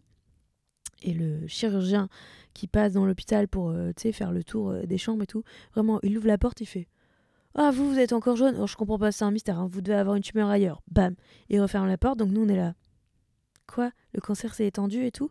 Donc on est choqués, est-ce qu'on vient d'apprendre une nouvelle atroce ? En fait, non, pas à ce moment-là. Plus tard, oui, mais pas à ce moment-là.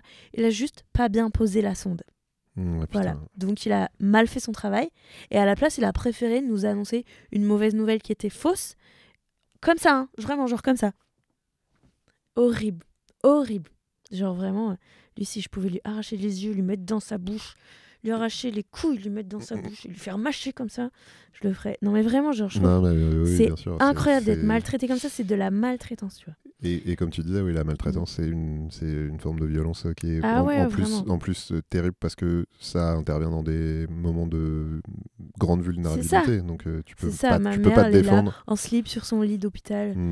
Oui, t'es vulnérable à tous les points de vue. T'es diminué physiquement, t'as pas les connaissances intellectuelles. Vraiment, tu peux ne pas nous parler comme ça. Enfin, c'est vraiment rien, quoi. C'est fou, quoi, de faire ça. C'est incroyable. Et en plus, là, c'est lui qui a mal fait son boulot, tu vois. Bon, bref. Classique homme blanc qui a fait des études. Mais du coup, qu'est-ce qu'on disait avec tout ça ? Donc, là, j'ai bien vu la mort en face, là. En plus, on a fait un truc de... tu sais, il y a toujours des trucs qui nous font rire dans ces moments tragiques et tout. Et donc mon oncle, il avait toujours une touffe paposse et tout, toute décoiffée et tout. C'était un peu un rocker là. Et donc là, à la chambre mortuaire, ils lui ont fait un très beau brushing. Il lui ressemblait pas du tout. Et en fait, ses enfants et sa femme avaient peur du truc de on le reconnaît pas. Donc on a dit, moi et ma tante, pas sa femme et tout. Ouais. On a dit, on y va en premier si vous voulez, comme ça, on le décoiffe. On vous dit, et notamment, on le décoiffe.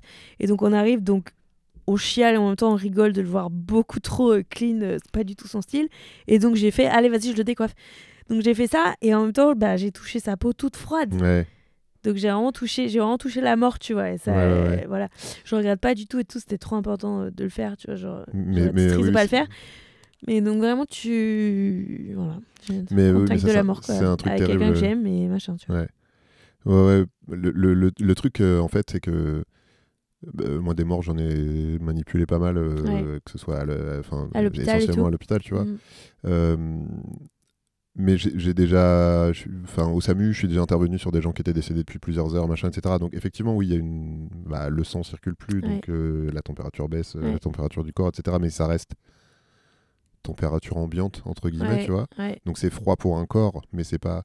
Mais les corps que tu touches dans les chambres mortuaires, ils sont particulièrement froids parce qu'ils sortent du frigo, en fait. Moi, je me rappelle de mon grand-père qui était littéralement... un peu, je pense que le frigo c'était une période où il faisait très chaud, je pense qu'ils avaient un peu poussé le frigo, il était un peu surgelé, quoi, tu vois, c'était limite, il avait du givre, et je me rappelle, Picard. Mais c'était trop ça, je me rappelle avoir touché sa peau, tu sais, t'avais même ce truc qui perle, quand ça décongèle, tu sais, le truc qui fond un peu, et je voyais ma pauvre grand-mère non mais c'est ça, quoi, c'était Pépé Picard, quoi, c'était pas fou. Putain. On va enchaîner sur le parce qu'on parle de vieux. L'âge adulte, bon, je crois qu'on a fait le tour, on y est. T'es dedans, donc si peut-être juste avant de passer au troisième âge, est-ce que là aujourd'hui, dans ce que tu vis, quand tu penses à la suite, t'as hâte ou t'as peur ? J'ai peur du vieillissement, bien sûr, mais pour l'instant, je me sens très jeune encore. J'ai décidé que je mourrais à 100 ans.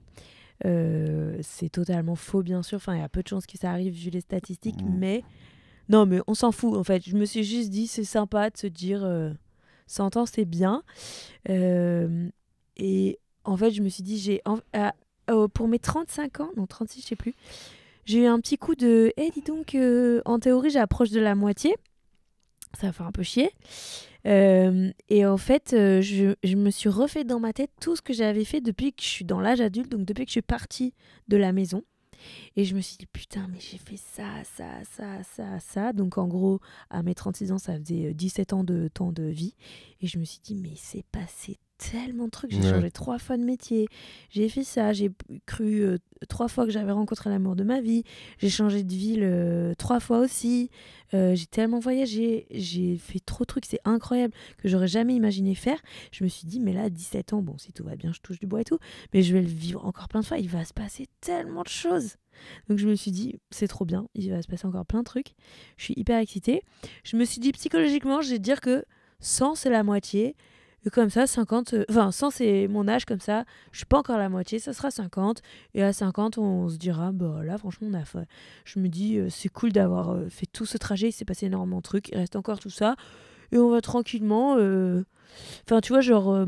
En fait, je vois comment, déjà là, dans la trentaine, j'aime bien l'idée d'être pépouze chez moi le soir au lieu de faire la teuf tout le temps. Et je me dis, bah c'est bien ça comme idée que. En fait, finalement, la vie est bien faite. Petit à petit. On devient pépère. Et c'est pas du tout l'angoisse qu'on pensait quand on avait 20 ans et qu'on regardait les vieux, qu'on se disait oh non, l'angoisse d'être comme ça. Non, non, non. C'est très bien, on est confortable, on fait ce qu'on a envie de faire, mais il y a un petit moment, on fera bon, c'est bon, on va aller se reposer maintenant. Et hop, on fera dodo pour toujours, tu vois. Et en fait, bon, je sais pas du tout si ça va se passer comme ça et si en vieillissant, ça va m'angoisser, mais je me dis, pour plutôt essayer de partir avec une idée positive du truc, je vais considérer qu'il y a un moment où je me dirais, j'ai bien donné, j'ai fait plein de trucs, c'était génial, j'ai plein de bons souvenirs. Maintenant, c'est ok de ralentir et d'aller me reposer, tu vois. J'ai vu une série il y a quelques... Je sais plus, il n'y a pas si longtemps que ça, quelques mois ou l'an dernier, l'année d'avant, je sais plus. Un drama coréen trop trop bien qui s'appelle... Merde. Putain, attends. S'appelle. C'est Lala. Mais attends, je te retrouve le titre. Sorry. T'inquiète. Lala. Non, c'était quoi, putain? C'était quoi, bordel? Merde. Non. Ça s'appelle pas comme ça. Ah putain, je suis deg. C'est pas Lala. C'est. Putain. Attends, il doit être dans ma liste. Bon, c'est peut-être pas si important, mais en même temps, si j'en parle. C'est juste ils avaient un. C'est où ma liste? Oh là là. Ils avaient un truc d'approche de la fin que j'ai trouvé trop apaisant. Attends. Allez, please. Nanani. Nanana. Je vais le trouver dans ma liste. Ah oui. Hometown, Cha Cha Cha. Donc c'est une histoire d'amour, comme souvent le drama coréen. Mais il y a un personnage... Bon alors du coup, je fais un petit spoil de la série, mais ça vous spoil pas toute la série. Mais il y a un personnage secondaire qui est une petite mamie et tout, qu'on suit pendant tout le truc. Bon, tu vois un peu venir le truc... En général, quand il y a un personnage de petit vieux que t'aimes bien, il meurt dans la série. Bien sûr. Ouais. Voilà. Mais en vrai, son épisode où elle meurt, il est trop bien, je trouve. En gros, elles sont une bande de copines, mamies. Donc il y a un gang de mamies, tu vois. Donc voilà, c'est les mamies qui pouffent derrière et tout. C'est vraiment un rôle secondaire, mais trop mignon. Et en fait, il y a un soir où elles vont toutes... elles font vraiment une soirée pyjama de mamie. Donc elles dorment toutes ensemble chez l'une d'entre elles sur le tatami, machin. Et elles parlent sous la couette comme avant d'aller se coucher entre copines. Et elles font « Ah là là, on a bien rigolé ». Et il y a la petite mamie principale qui dit « Ah ouais, c'est vrai, franchement, c'est trop bien. Demain, on ira faire un pique-nique. Ouais, trop bien et tout. » Elle s'endort avec le sourire, genre de « Ah, c'est trop cool tout ce qu'on a fait. » Et elle se réveille pas, tu vois. Ouais. Bon, coup dur pour les mamies à côté. Comme d'hab, mais en même temps, pour ceux oui, qui restent. toujours. Mais en même temps, j'ai fait « Mais ça, c'est trop bien. C'est trop bien de le voir comme ça, au lieu que nous on se dit ça va être la panique, l'angoisse, la mort, le bidule. » Là, elle fait vraiment genre Putain, on s'est bien marré quand même. Allez, ciao, bonne nuit. Et je me suis dit pareil, j'ai décidé que je ferais comme ça. Même si évidemment que je pourrais pas décider, mais c'est juste pour avoir une vision apaisante. On choisit très peu, mais évidemment. on choisit pas ça. Mais j'ai choisi que à 100 ans, je m'éteindrais comme ça avec mes copines et que juste pour me faire une projection sympa du truc en fait et apaisée, tu vois. Et genre vraiment, ce passage est trop mignon. T'es ému parce que sa petite mamie elle meurt, mais en même temps elle a l'air d'être super contente, tu vois. Et elle fait juste. Elle dit pas ça parce qu'elle sait pas qu'elle va mourir, tu vois. Elle s'endort, voilà. Il y a vraiment un truc de bon, c'est bon, je vais me reposer maintenant, tu vois. Et j'ai trouvé ça hyper apaisant en fait comme truc. J'ai encore une ou deux questions à te poser sur la mort, mais on va juste boucler un truc sur la vieillesse. Tu m'as pas mal éclairé sur la façon dont tu voyais le vieillissement et le tien. Mais si c'est à partir de quand pour toi on est vieux? C'est quoi? Quand est-ce que tu sauras que t'es vieille? C'est une bonne question. Et plus je vieillis, plus je le repousse, évidemment. Et je te parle pas forcément d'un âge ou d'un chiffre, tu vois, mais le truc tu te dis, ok, être vieux, être vieille, c'est ça. Moi j'ai mon truc, tu vois. Alors moi du coup je dirais la mauvaise santé, la vraie mauvaise santé. Ok. Enfin non, puisque ma mère elle est tombée malade et je dirais pas du tout qu'elle est vieille, elle est morte à 59 ans, tu vois. Ouais, non, c'est pas facile à définir. Je sais que les stades où ta santé elle a plus de chances de commencer à décliner, c'est 60. Mais là, vu de mes 30, j'ai pas l'impression que c'est si vieux, 60, tu vois. Ouais. Je sais pas, les petites mamies, les petits papis tout courbés, tout blancs, ils ont 80 balais peut-être. Ouais. Mais toi, du coup, c'est quand même un truc qui est en lien avec le physique.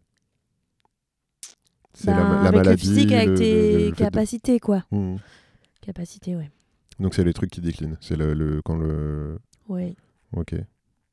Ouais. Ok, intéressant. Ouais, je dirais plutôt ça.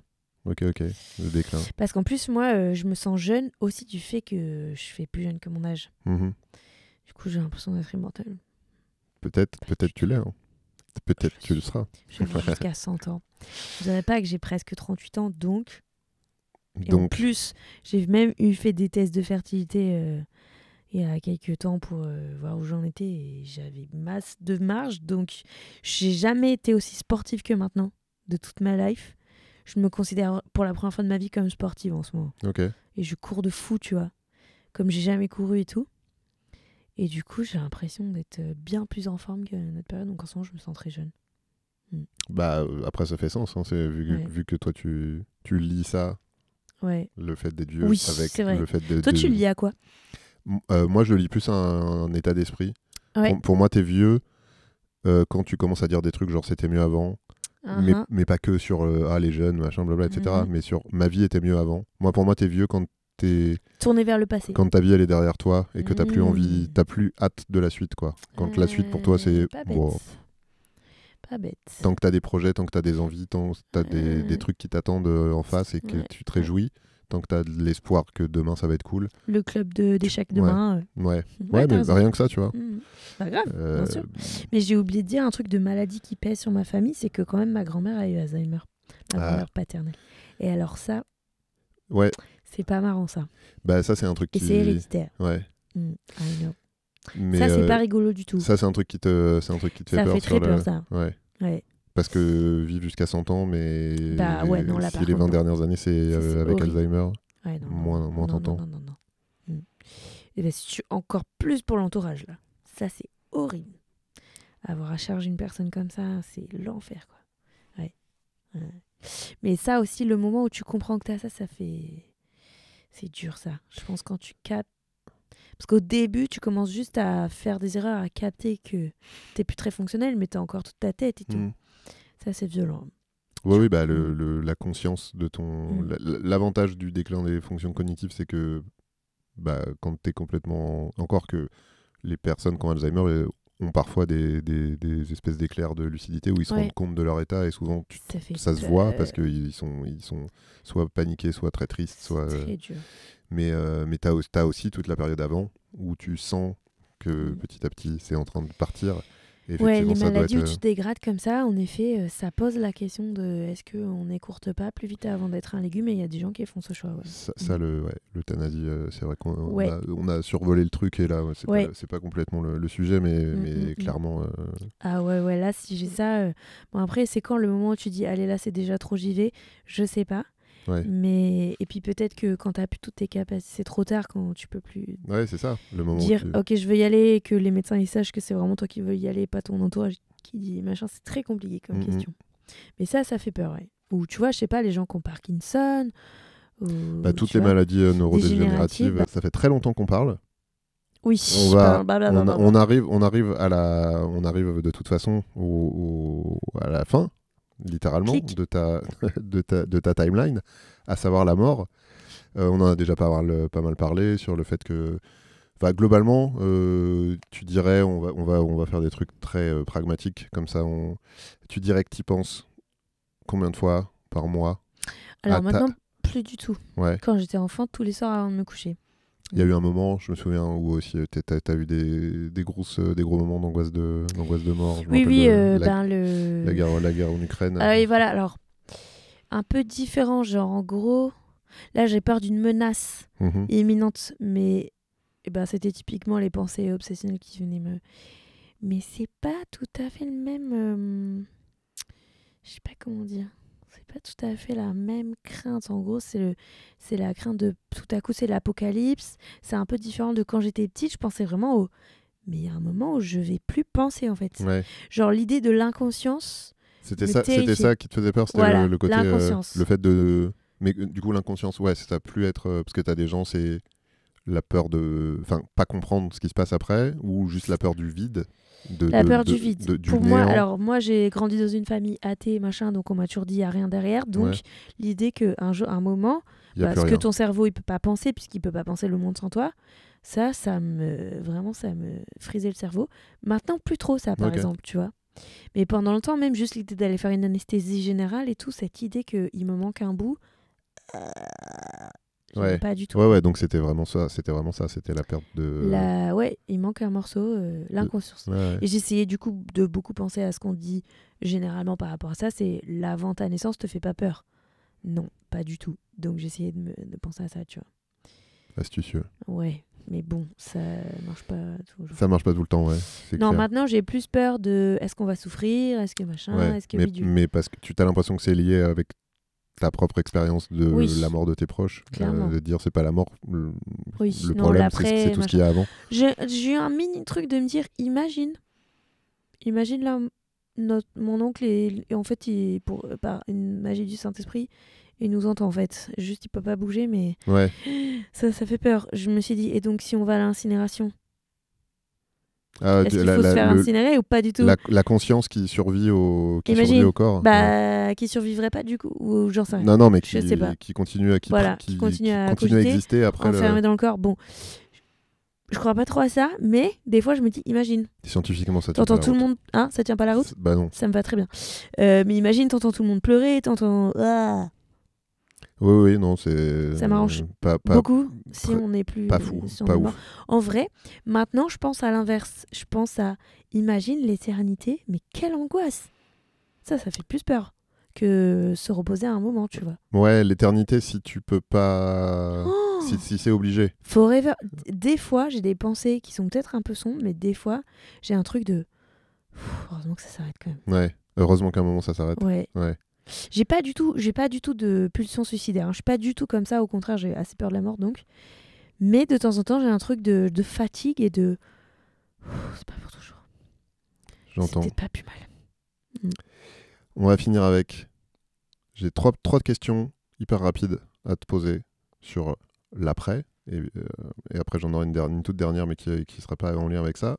C'est 3 questions sur tes obsèques. Yes.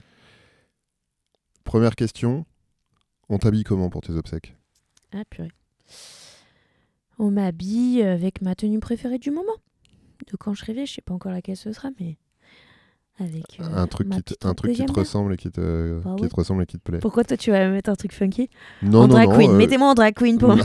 Pourquoi pas? Non, moi je pense c'est pareil, je voudrais un truc qui me ressemble et je pense, enfin moi je pense que ce serait la tenue dans laquelle j'ai envie que les gens se rappellent de moi. Mais en fait, moi, j'ai un peu un truc de... Tout ce qui est après, c'est pour mes proches, mais moi... Oui, c'est ça, ouais. Donc moi, c'est pas, même pas ma tenue préf, mais c'est mes enfants si j'en ai, ou ma sœur, ou machin. Mais moi, le pull que toi, tu me préfères avec. Hein. Parce que c'est toi qui es en train de me dire au revoir, mais moi, je m'en fous, je suis plus là. Tu peux laisser le choix à tes proches. Ouais, mais ce qui te fait plaisir... Ouais.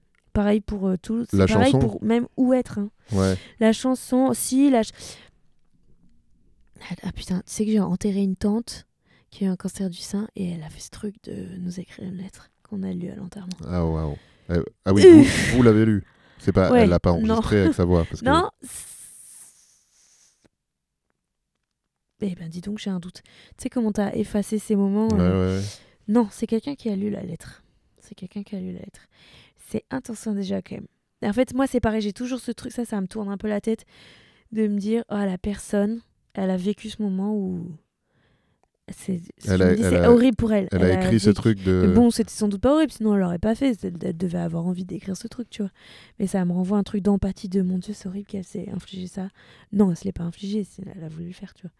Mais oui, ce genre de truc. Ouais. Alors, qu'est-ce qu'on mettrait comme musique ? Un morceau. Un truc joyeux. Un truc doux. Peut-être un truc... peut-être même un truc que j'écoute plus vraiment aujourd'hui, mais de mon adolescence.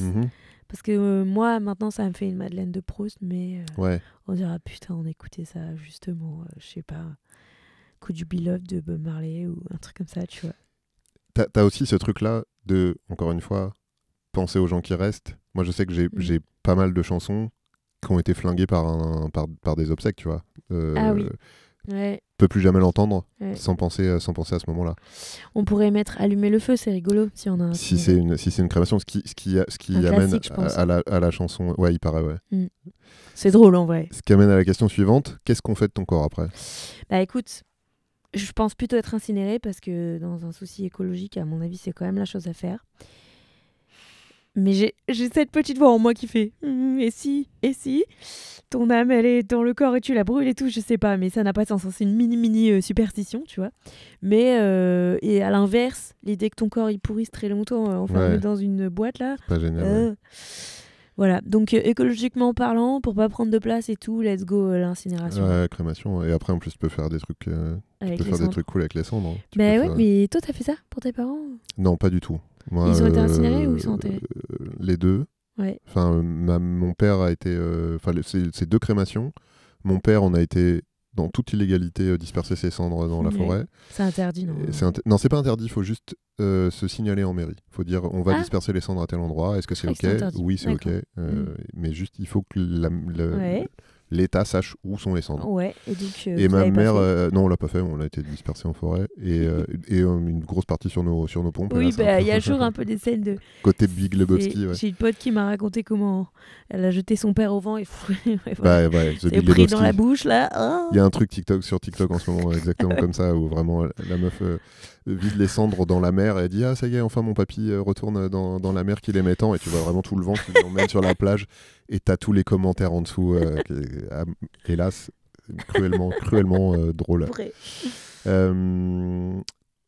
Bon, on va... Mais ça dépend parce que moi, ma mère, elle a été incinérée, mais son urne est scellée sur la tombe de ses parents. Et bah voilà, moi, donc elles sont réunies à un endroit qui n'a pas été dispersé.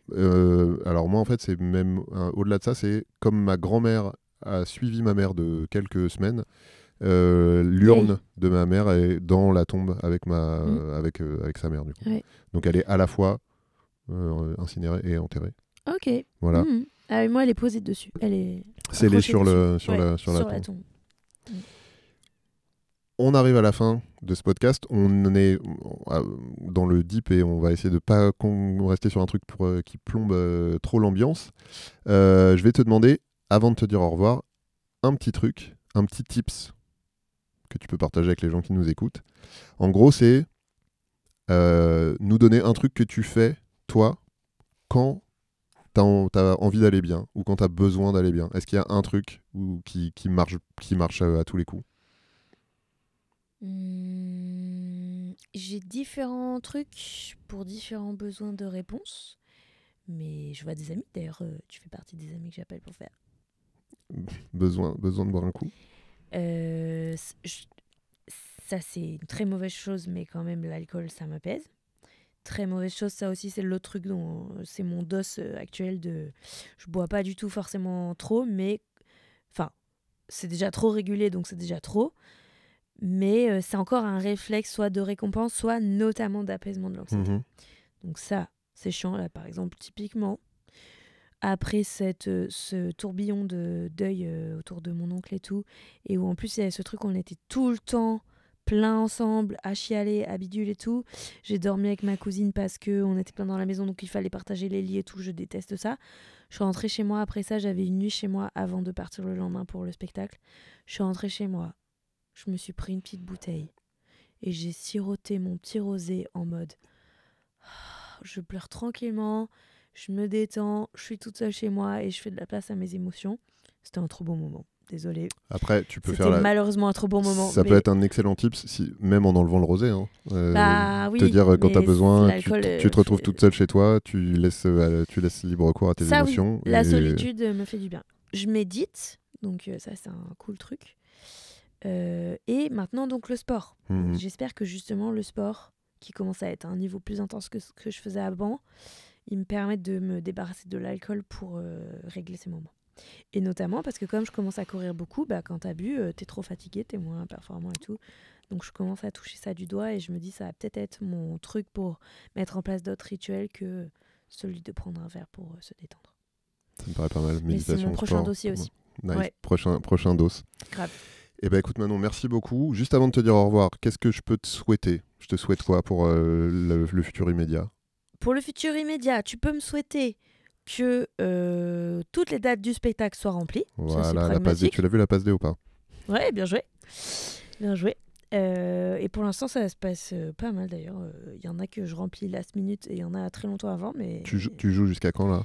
Jusqu'à juin, juillet même, début juillet, le spectacle en tournée, pause en août et ensuite je serai 2 fois par semaine à l'Européen. Donc on revient à Paris et là va falloir en vendre des places. Donc là il va falloir remplir. C'est déjà en vente, donc si vous voulez prendre vos places, let's go, parce qu'en plus après on me dit ouais j'ai pas eu de place. Donc let's go, allez-y. J'ai vu le spectacle, effectivement. Allez-y. Mais tu l'as vu au début en plus, mais il a beaucoup changé. J'ai vu des petits bouts dans les comédie clubs. Après j'ai vu le tout début aux 3 bornes. Et puis je reviendrai à l'Européen pour voir après un an de... On va avoir des trucs de mise en scène, de machin qui vont être stylés. Donc, et puis surtout, moi, je me suis posée dans le jeu et tout. Donc on te souhaite ça. On te souhaite que ça se passe bien. C'est ça. Ouais. Et à titre perso. À titre perso, je dirais que je suis in the mood for love. Ça fait longtemps que ça m'est pas arrivé. Mais en même temps, avec la tournée, j'ai pas beaucoup de temps. Donc peut-être après, quand elle sera passée, après l'été et tout. En septembre. Ouais. Je serais chaude de croiser quelqu'un sur ma route. Très bien, le message pas est passé. Intempestif pour autant, mais... Ouais, fais gaffe. Ouais, ça pourrait être un... Sur les trucs perso prochains à venir, ça pourrait être un truc sympa. Ok. Et écoute, ça marche pour moi, je te souhaite ça. Merci. Les deux. Et toi, qu'est-ce qu'on te souhaite ? Qu'est-ce qu'on me souhaite ? Que tout continue d'aller longue vie bien. Au podcast. Ouais, que ce podcast existe. Parce que pour l'instant, il n'existe pas. C'est vrai, à l'heure où on l'enregistre. Au moment où on l'enregistre. D'ailleurs, mais normalement, ça va arriver. Si vous voulez qu'il existe, c'est très très très simple. Il suffit de participer.